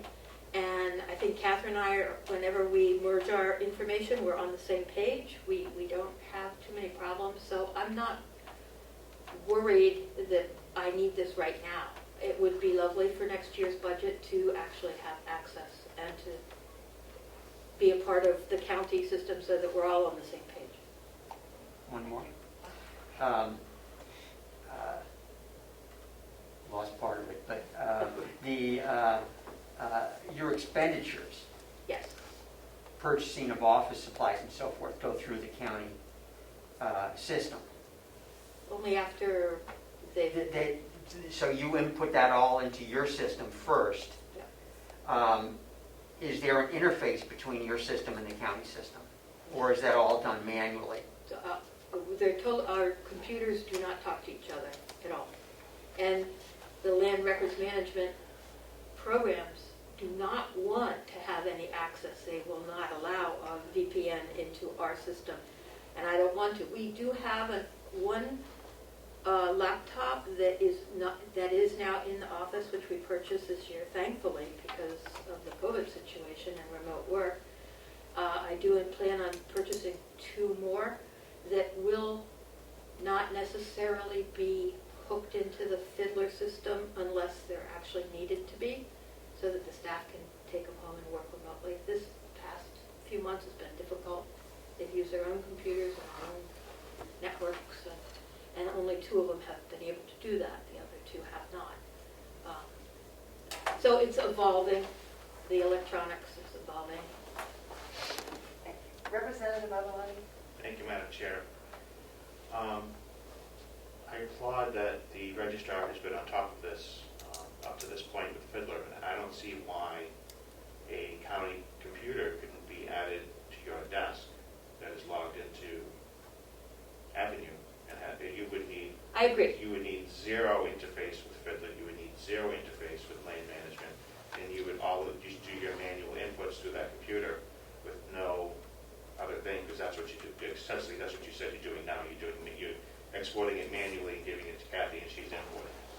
So I can't see why you can't skip the step and just do your own budget through that one computer without having to deal with all of the other issues with Fiddler and land management.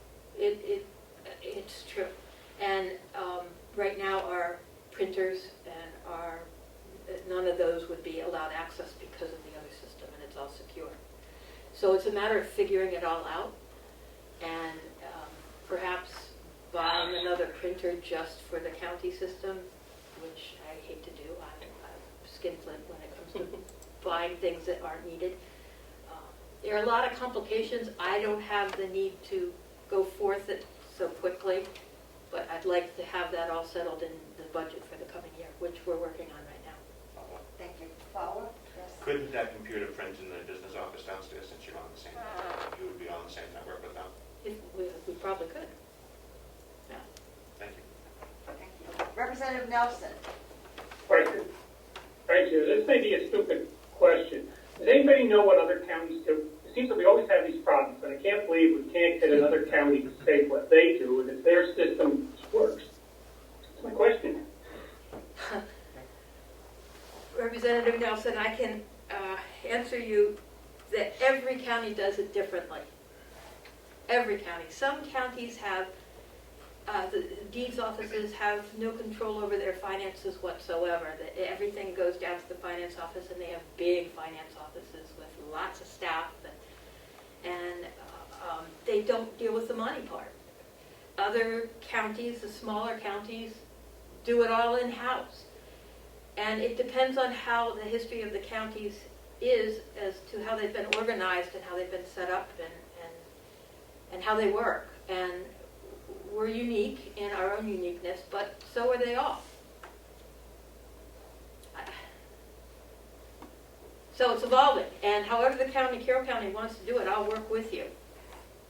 Something we can continue to Right look now, at. we need to get there, and this is a good start. Thank you very much. I think it, Thank you. Yes, Representative Nelson? no, I'm trying to turn off the mic. Oh, okay. So I thought you were waving at us there. Okay, thank you very much. So also, on the financial audit, I understand that they're not going to be here next year. But have they started working on this, on 2019? Yeah, we're working on it. We're getting closer, and I feel like I'm trying to fit my audit into the other stuff as opposed to concentrating as I would like to on but there's constant interruptions. I don't know how to get around that. Well, I think it's our chronic shortage of staff in your office. I think it's the chronic shortage of staff in the office, which brings me to my next question. The last time we asked for an update on the new position that was funded, we were told that the job description was being developed. How are we coming with that, with the setting it up so our office has a CFO and the whole, however the positions are set up, but that we have that extra professional help in the office? We approved the job description, and I believe the ads are out there. They're getting posted as soon as this meeting's over. I was working on it this morning, so. Great, because we are desperate for more before we send Catherine to the hospital. So we are desperate. So thank you. Are there any other questions that others have? Yes, Representative McDonald. Thank you, Madam Chairman. Is there any chance that the commissioners would hire a consultant to get this audit done that could help her out? Because this hiring a CFO, this isn't going to happen for another 2 months, I guarantee it. And we are desperate. And we've got to get somebody in to help, get some help and get this done. Representative Cordelli. I disagree completely with my learned friend. There is staff there. It's just that they've never been trained in how to use the system. Well, I think. And I'll cover that in a few minutes as well. Well, I think that that's a situation that at this point we can't stop to train when we're so buried. I think I agree with John that we need to get some help in there to deal with these issues because they are at a level of expertise that's required that our current staff does not have. And I think that with what's going on with COVID added to everything else, that it's just overwhelming. And we had a gentleman who was coming in, a man who was coming in and consulting for a while and kind of evaluating. And what happened with him? Is he still around or is he done? He's been suspended evidently for now because he's too busy. So is there a chance we could get someone like him back who could help with some of these issues? He wasn't helping. He said he assessed that I'm a firefighter and that maybe if I could get some more file folders stuffed with the stuff that's on my desk. Basically, I think we need a lot more than that. he wasn't here to help. He was here to see what the problem was. But to answer your question, he does do that type of work, and I will put it to the other two commissioners. Because we really need some help to get caught up, to help with the audit gets caught up, that the avenue thing gets set up, that we're dealing with COVID and dealing with the day-to-day, and it's just way beyond, I believe it's way beyond what one person can do. Representative Butler. Thank you. But it sounds like what we need is somebody who can actually help as opposed to Right. get in the way. Right. And so it would be important to know that the definition of what needs to be done in what time frame would be useful. Like maybe a semi-retired accountant or something, someone who could come in and be able to assist. Yes, Representative Comeau. Thank you, Madam Chair. Number one question, is or are the books closed? And how many days are we into that number? Is it past the 120 days? But I suppose that depends on what you consider closed, because we just had a situation come through where there was, I don't know how much of this I should tell you, but there was, because I was still able, only because of the other people involved. I was still able, we had a bill that came in. There was a bill actually for 2018, and I said I can't do anything about that one, you're going to have to figure that one out. But there was a bill from 2019. I consulted with the auditors because we are in the middle of doing the audit. They told me that I could still charge that back to 2019 because it was dated appropriately. It was just evidently no one is owning up to having received it in the time frame when it was supposedly issued. So it is an annual contract for an ongoing contract that one of our departments has. So we just paid that, so you want to take that as the date we closed the books, because I wasn't going to allow any more expenditures, but I talked to the auditors, and that's what they told me the appropriate way to deal with it. The money had been budgeted for this item, and it had not been expended. It was sitting there unexpended, so it was, and she said it was appropriate to put it through as a payable. Representative Cordelli? But that money was not encumbered. It wasn't encumbered because we did not know that this existed. But it's an annual contract. Correct. Right. I didn't know it was outstanding. The person who I don't want to get into that, but it shouldn't have been encumbered in the first place because it was issued supposedly in March of 2019. So it's not something we would have been looking at the end of the year to encumber for, because encumbrances are for something that was budgeted and didn't get expended for various reasons. But that wouldn't have been even a valid reason to encumber something, because if it was... I don't think that holds up a whole $30 million budget or whatever. So that's an incident that's unfortunate, but I wouldn't think that would make that difference to hold up the whole budget. Yes, Representative. So I guess the question I'd like to answer, seeing that Representative Comeau asked, are the books closed for 2019? There, unless some other unexpected thing that comes up that can be handled in the time frame, but we're not paying, it's not actively open. I just don't know what you guys consider closed.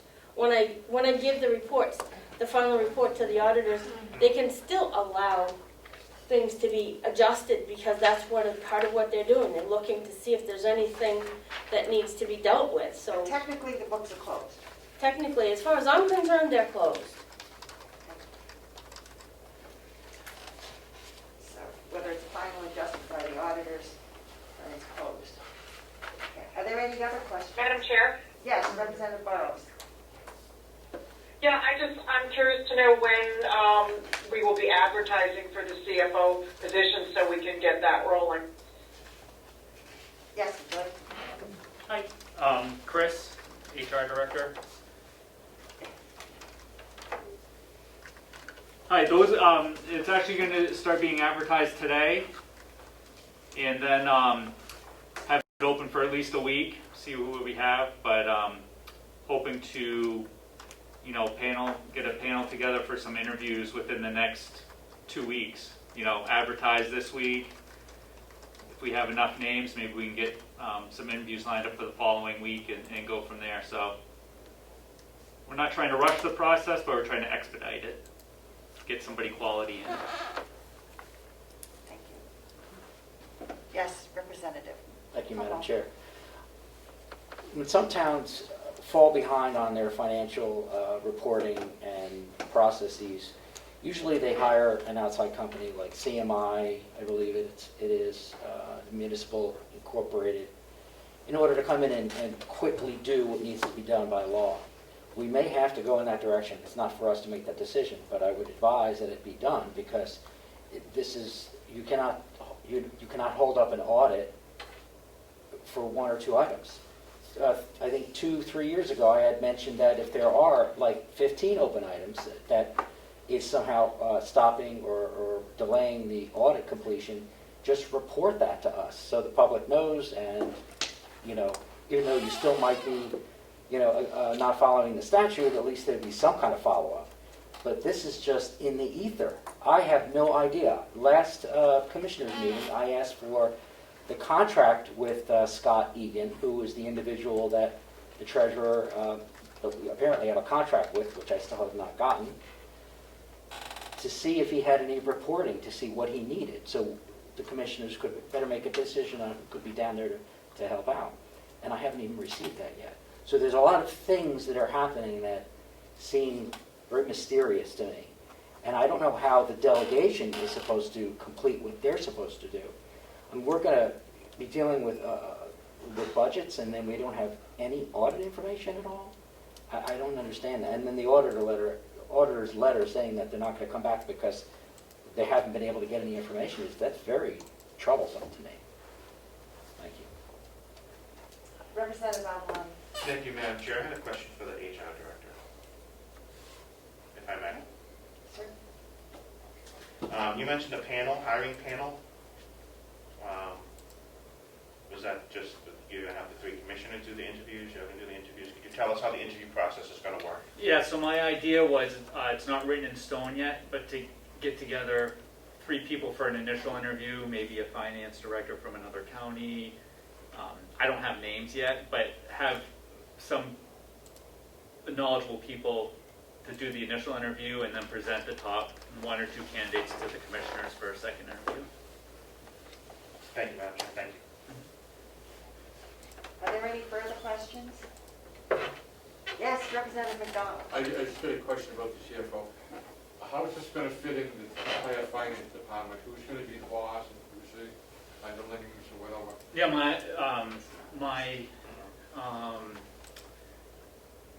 my impression was that the CFO would be running the business office downstairs. Excuse me, this is not our purview. This is up to the commissioners, I believe, as to how they set that. Okay. My apologies. That's okay. Yes, Representative Comeau. Thank you, Madam Chair. Would it be appropriate for a delegation member to, again, I think this is the 4th year now, to ask for an organization chart for the county? Would that be out of step to do that? Madam Chair? I think there was one. I'm just trying. I did one because Maybe it was that you did it, but I know. I did one because I had been asking for one since 2012 and had not gotten any. So I did my own. Maybe that's what I saw. Yes, Commissioner. I believe we had one, but it was many years old, and that would be our next thing for Chris to do. Thank you. I Because thought I it need came to be from the able to- yeah, we did commissioners have one, at but one it really point, needs because I to be- asked for it, and I think I got it from Representative Bavat. Yeah, not Representative, Commissioner Bavat. So I think there is one floating around. Let's see if or it's either yours or hers. I did that. The one that I think maybe you're referring to was just basically had the commissioners and the department heads on it. It was very limited in scope. When I presented mine to the commissioners, Commissioner Bavard said that it looked good to her. So Maybe that's whatever what I that was. received. Just for information, you might look at the Rockingham County website. They have a wonderful one. Okay. Is there any further questions? Okay, we can move on. We don't have the quarterly report, so we're not ready for that. The Annex Subcommittee did meet, and Commissioner Bavard is not here. And I will just quickly report, Representative Cordelli was also there, that there is we listed some ideas about uses for the annex, and they included a potential school for, with agriculture-based school, and also perhaps childcare, to do childcare on-site for the nursing home and other regional areas. And we also looked at transitional housing as a possible use. Am I missing anything? Yes. Office space. Oh, I'm sorry. Big time office space, to have more office space for the administration was another possibility. We had a very cursory tour, visual tour, which was very difficult to do, and it's one issue is there's a huge amount of storage taking place in the building. So if we have other uses that we come up with for the building, we're going to have to deal with storage. So there are a lot of things, but we've just gotten started. Yes, Representative Comeau. Thank you, Madam Chair. I also attended, and I just wanted everybody to know that there is a roof leak that I believe the commissioners are putting an RFP out to be taken care of. The people that are working on the jail roof, I think that Bob has asked them to come over and take a look and give us a kind of a rough estimate before we send out an RFP on it. And they might, if there's money left over in that budget, that it might even cover. Bob seemed to think that it's just touch-up repair, that there's not a major problem with it. It's not major. Yes. I just had a follow-up, just because I'm a little concerned when you have a building like this it seems like it's in good shape, but I think we're doing things out of, or maybe you're doing things out of order. I would think that you would have to hire an architect, RFP, get an architect, and somebody to evaluate the building for those purposes. I mean, you're going to have to know how much this is all going to cost, and I'm concerned about that, about adding all this to the budget if we don't even know. I believe Representative Comeau that we have asked to have an architect. Bob is getting some quotes from an architect and have him at our next committee meeting. Is that, may I follow up? Right. Is that going to go out to bid, or is this just somebody that you're bringing in to just talk about it? I think it's just someone we can bring in. It's someone, I don't know the history, but he's been here before to look at it, I believe, for something that was going to go in there, so he has basic knowledge of what's there. He did a study for, maybe, was it Head Start, or someone that was going to rent it. It was before me, so I don't really know. And he did all the architectural work for that. And I also think what we discussed is that the people who used it would be paying rent. It would not be, that would cover the maintenance and care of the building. Yes, Madam Chair, but if that would mean that the county taxpayers have to pay to have the building fixed. Well, that was, Yeah, I'm just saying. yeah, we haven't gotten to the budget yet, but that would be, Okay. that it would be cost neutral for the county. I'm hoping. That would be my thought anyway, and I'm a member of the committee, but we didn't really get into numbers because we don't know where we're going. We don't know what has to be done. Right. So it's just, we just started at our first meeting. We can't even go into the building to look at it yet. So, is there any other business to be brought before the meeting? Representative Cordelli. Yes, thank you. I have grown increasingly concerned, upset, frustrated at financial issues in the county. Dealing with the audits, both performance and the annual financial audits, the finance system, and management of funds. There were 4 years prior to 2013 that there were no financial audits done in violation of state law. There were funds unaccounted for in the construction of the Mountain View Nursing Home somewhere between $250 and over $2 million in remaining construction bond funds were never identified. It is possible that the funds were just transferred into the general fund in violation of state law. Both the 2014 and 2018 performance audits have recommendations that have been ignored to date. 2014, the county ran a deficit for the year. In 2015, DRA, Department of Revenue Administration, had to come in to set town tax rates due to lack of confidence in the county financial numbers. This was probably the first time in state history that DRA had to take that action. Bank and reconciliations have not been done on a timely basis. And that was mentioned in both performance audits and the 2017 financial audit. In the past 3 years, the Department of Labor has had to conduct investigations at least twice into payroll and time issues. 2017 and 18 financial audits were not completed until October or November, and there was no pandemic in either of those years. Suit was filed in late 2018 in regard to the 2018 audit due to noncompliance with state law. The county opposed the suit and purposely drove up the legal charges to over $16,000 to try and embarrass the complainant. Commissioner Babson had a paragraph added to the annual report naming that individual and the amount spent. At the request of the commissioners, the delegation added a third staff position to the finance office for the 2019 budget year. That hired staff person has never been trained in the financial system software.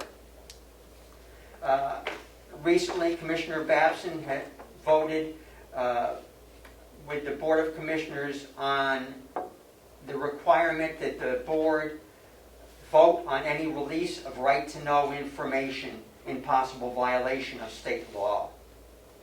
At the May 8th delegation meeting, the finance director stated that she was working on getting items together for the audit, but there was no timeline for the audit to be conducted because the county building was closed. Per July 2nd delegation meetings, the finance director stated that the first request for information from the auditor came at the end of May, contradicting what we were told May 8th.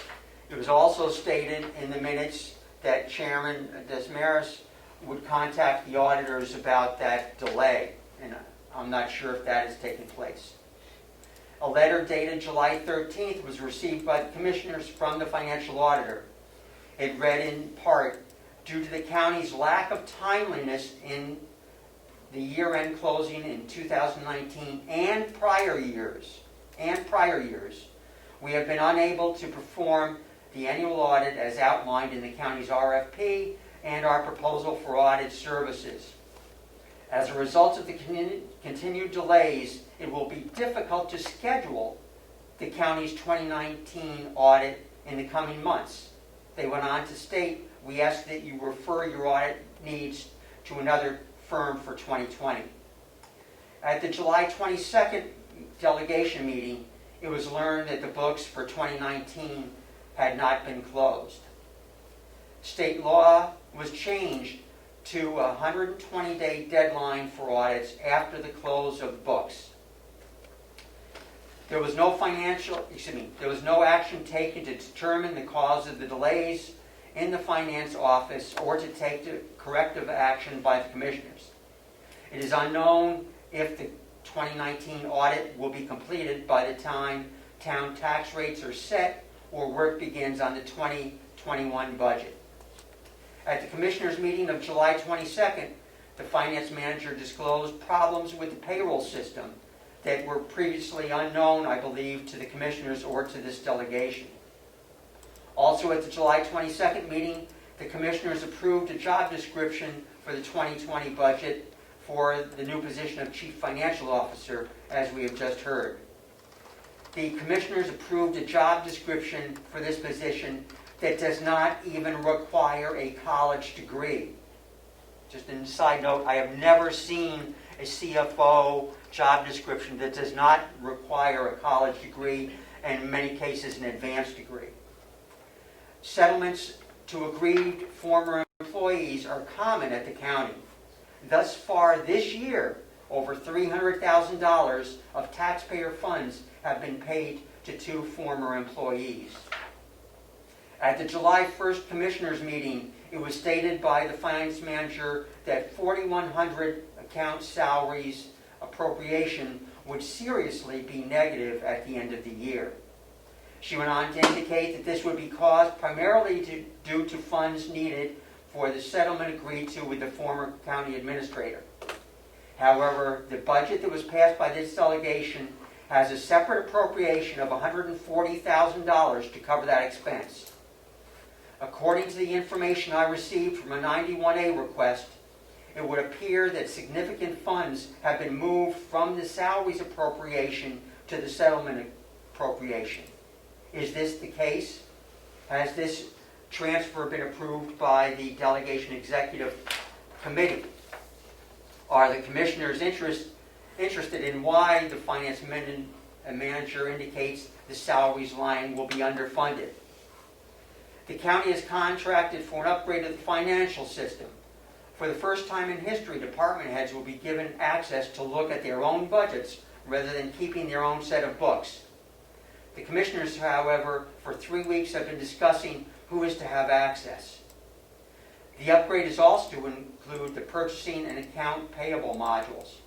To date, the commissioners and department heads have no idea as to the functionality of these modules and how the implementation will impact operations. The commissioners have ignored recommendations from this delegation members and the treasurer to form implementation committees. The commissioners have done nothing to provide the treasurer with access to the finance department despite repeated requests, and actually told him at the last meeting to write an email, as he has no access with his card to gain access to the finance department. So, thank you, members. I just wanted to read that into the record, and I will provide a copy to the coordinator for inclusion in the minutes. But I think for me, there is a history that goes on here at the county that must be corrected soon. It is inconceivable, I think, to many people as to what has gone on in the county when this is all laid out before them. Thank you.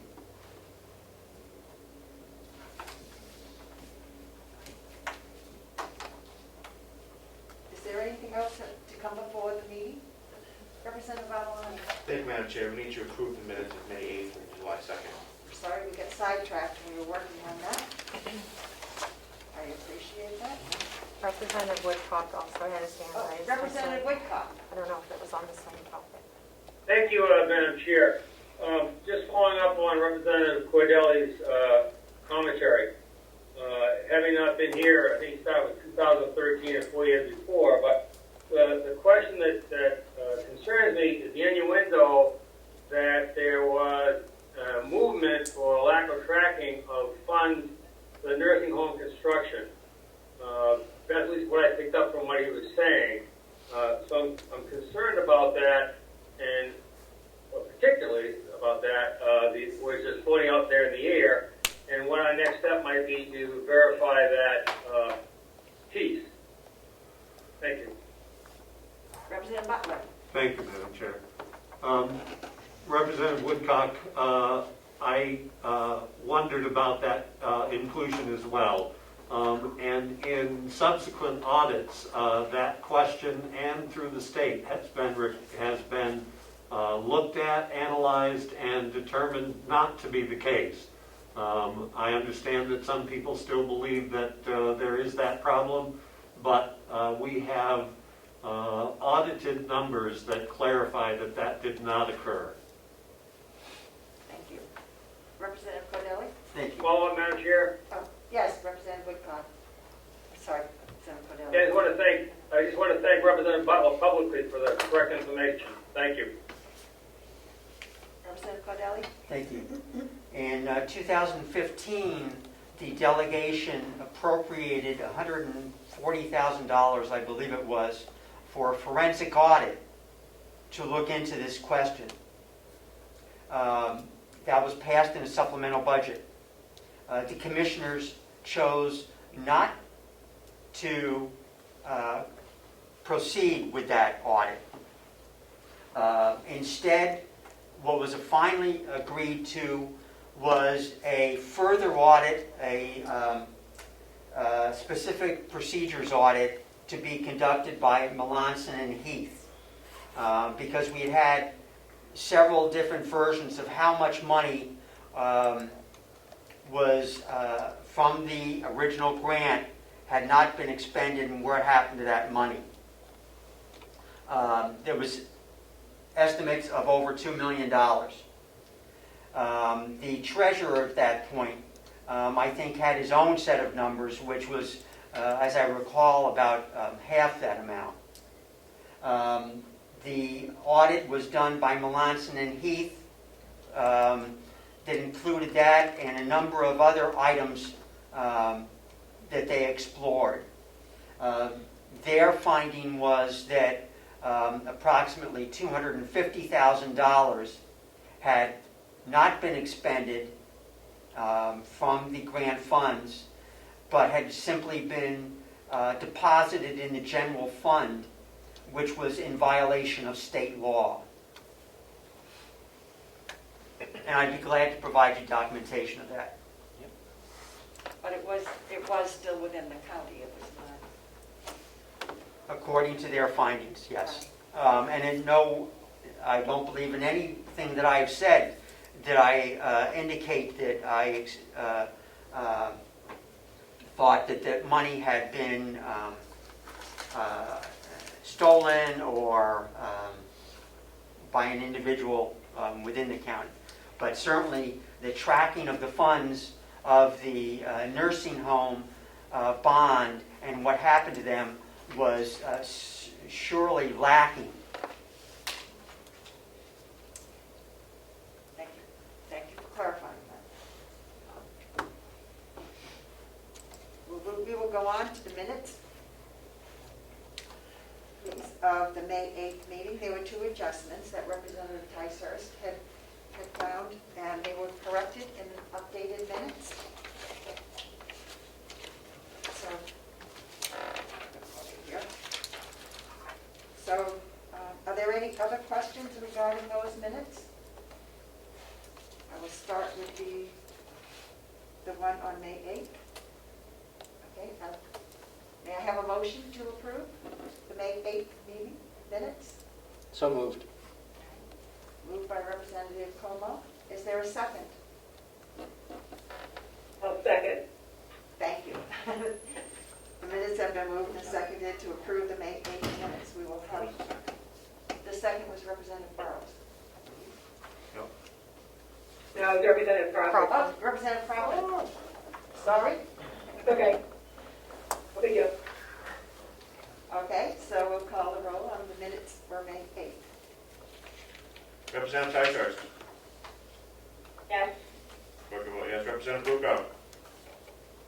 Yes. Representative Butler. Yes. Representative Cordelli. Yes. Representative Crawford. Yes. Representative Nelson. Yes. Representative Comeau. Yes. Representative Kennard. Yes. Representative Marsh. Yeah. Representative Burrows. Yes. Representative McDonald. Yes. Representative Woodcock. Yes. And the chair. Yes. Motion passes. Thank you. Motion passes. So now the minutes of the July 2nd meeting, which we have all received. Are there any errors or omissions? Questions? Seeing none, entertain a motion to approve. So moved, Madam Chair. Okay. A second? I'll second. Second.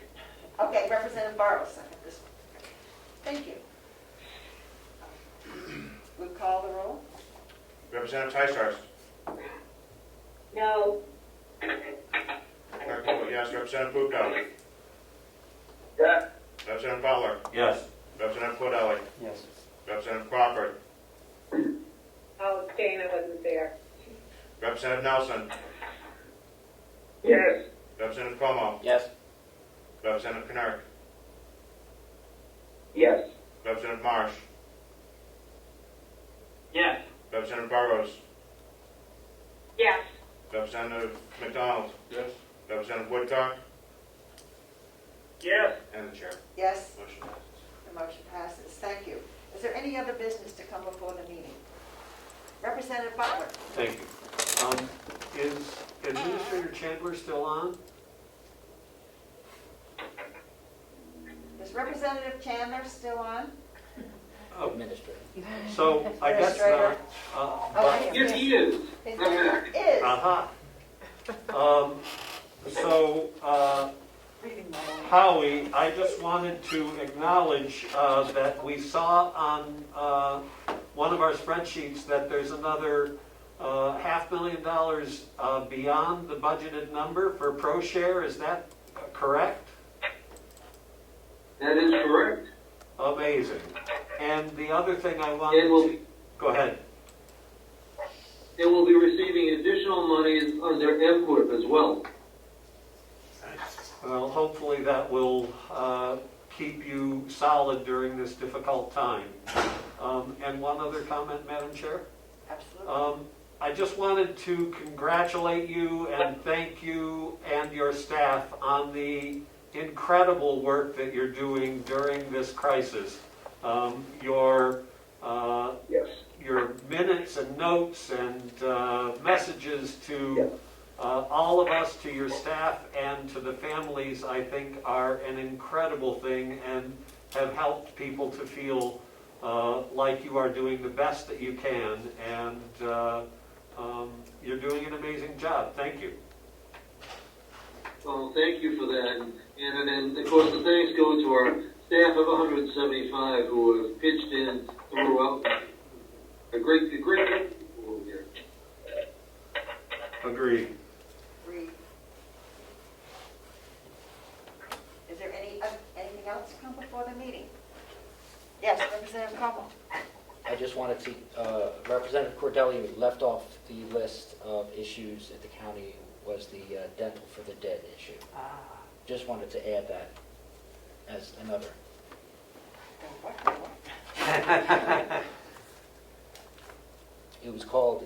The phrase was coined dental for the dead. It was found that people who were no longer working at the county were actually using the insurance and the benefits. Okay. And I must say for the record that I did expend quite an amount of money trying to get the information to try to prove how much money was actually lost. But it would have been so expensive because I would have to insert it through HIPAA requirements. Being married to a dentist, I never remembered him doing it. That's why I was, what? So there has, So yeah, it's- so that is a huge issue that was not talked about. Thank you. So, there's a motion? Madam Chair, one question. Yes? Madam Representative? Chair, Yes. one question I made before we leave. As regards the information that the treasurer brought forward in his document from the auditor, saying that there's not going to be their services next 2020 audit. My question is just from lack of knowledge, is it our function or the commissioner's function to find the new auditor? Commissioners. And when does that happen? The commissioners, I believe. Commissioners? Yes. Yes, and I believe we already have an RFP going out. They've already sent out an Okay, RFP. thank you very much.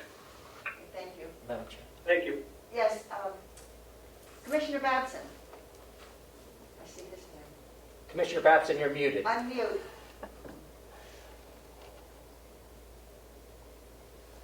Excuse me. I believe it's our responsibility, Representative Woodcock, and then we come to the delegation for your approval. Thank you. Representative Burrows. Madam Chair? Yes. Yeah, just a quick question. Given the difficulties that the auditing firm had and the backdrop that caused them to drop out. If we hire a new firm, are they going to be able to finish it and do what's needed to be done?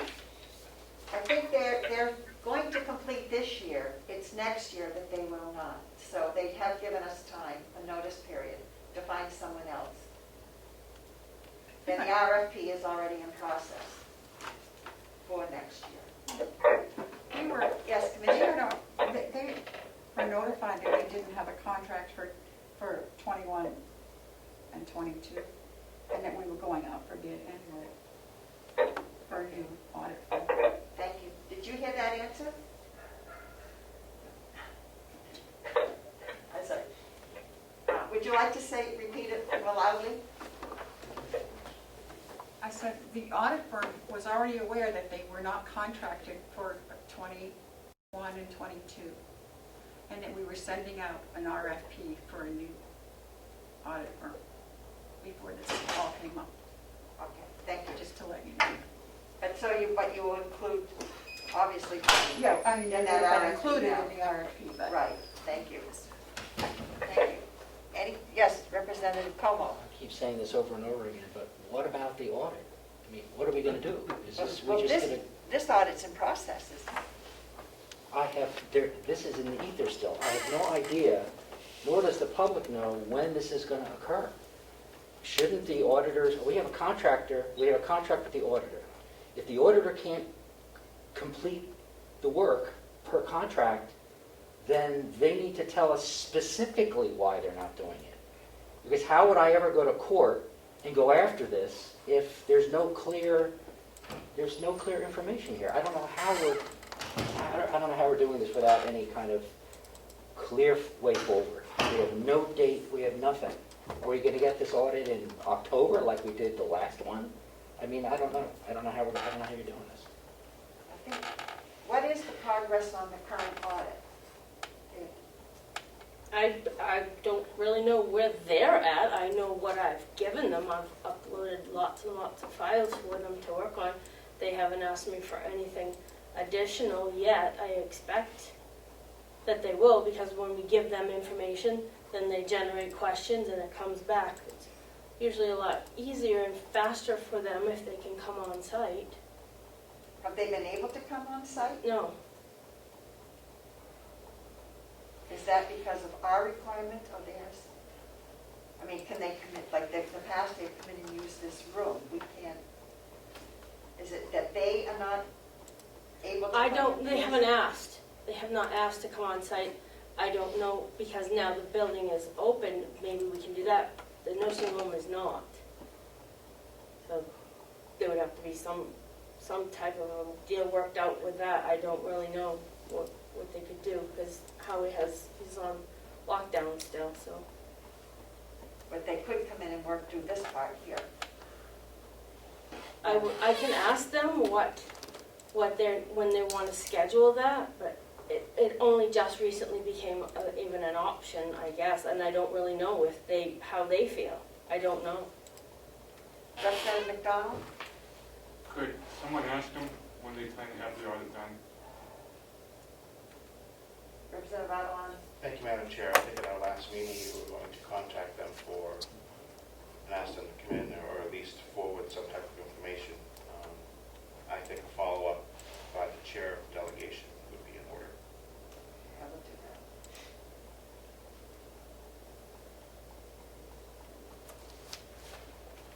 Representative Comeau? I like to do things that never have been done. I'm going to now, in this meeting, as a delegation member, put in a 91A request. So somebody take a note.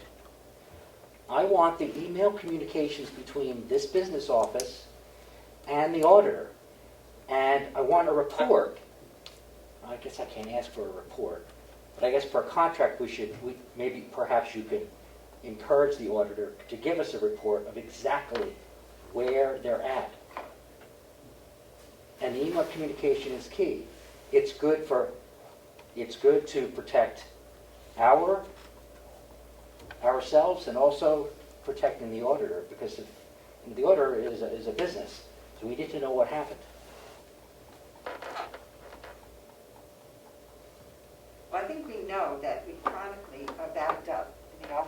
so much has been going on, and there's been additional added this year with the COVID, and additional problems because of the COVID for them, you know, to come in and to interact. There have been some things that they're trying to get around. And there should have been documentation generated Right. stating that, and it is not. It's just, the auditor has just said, we can't get it done because of the way the finance office is operating.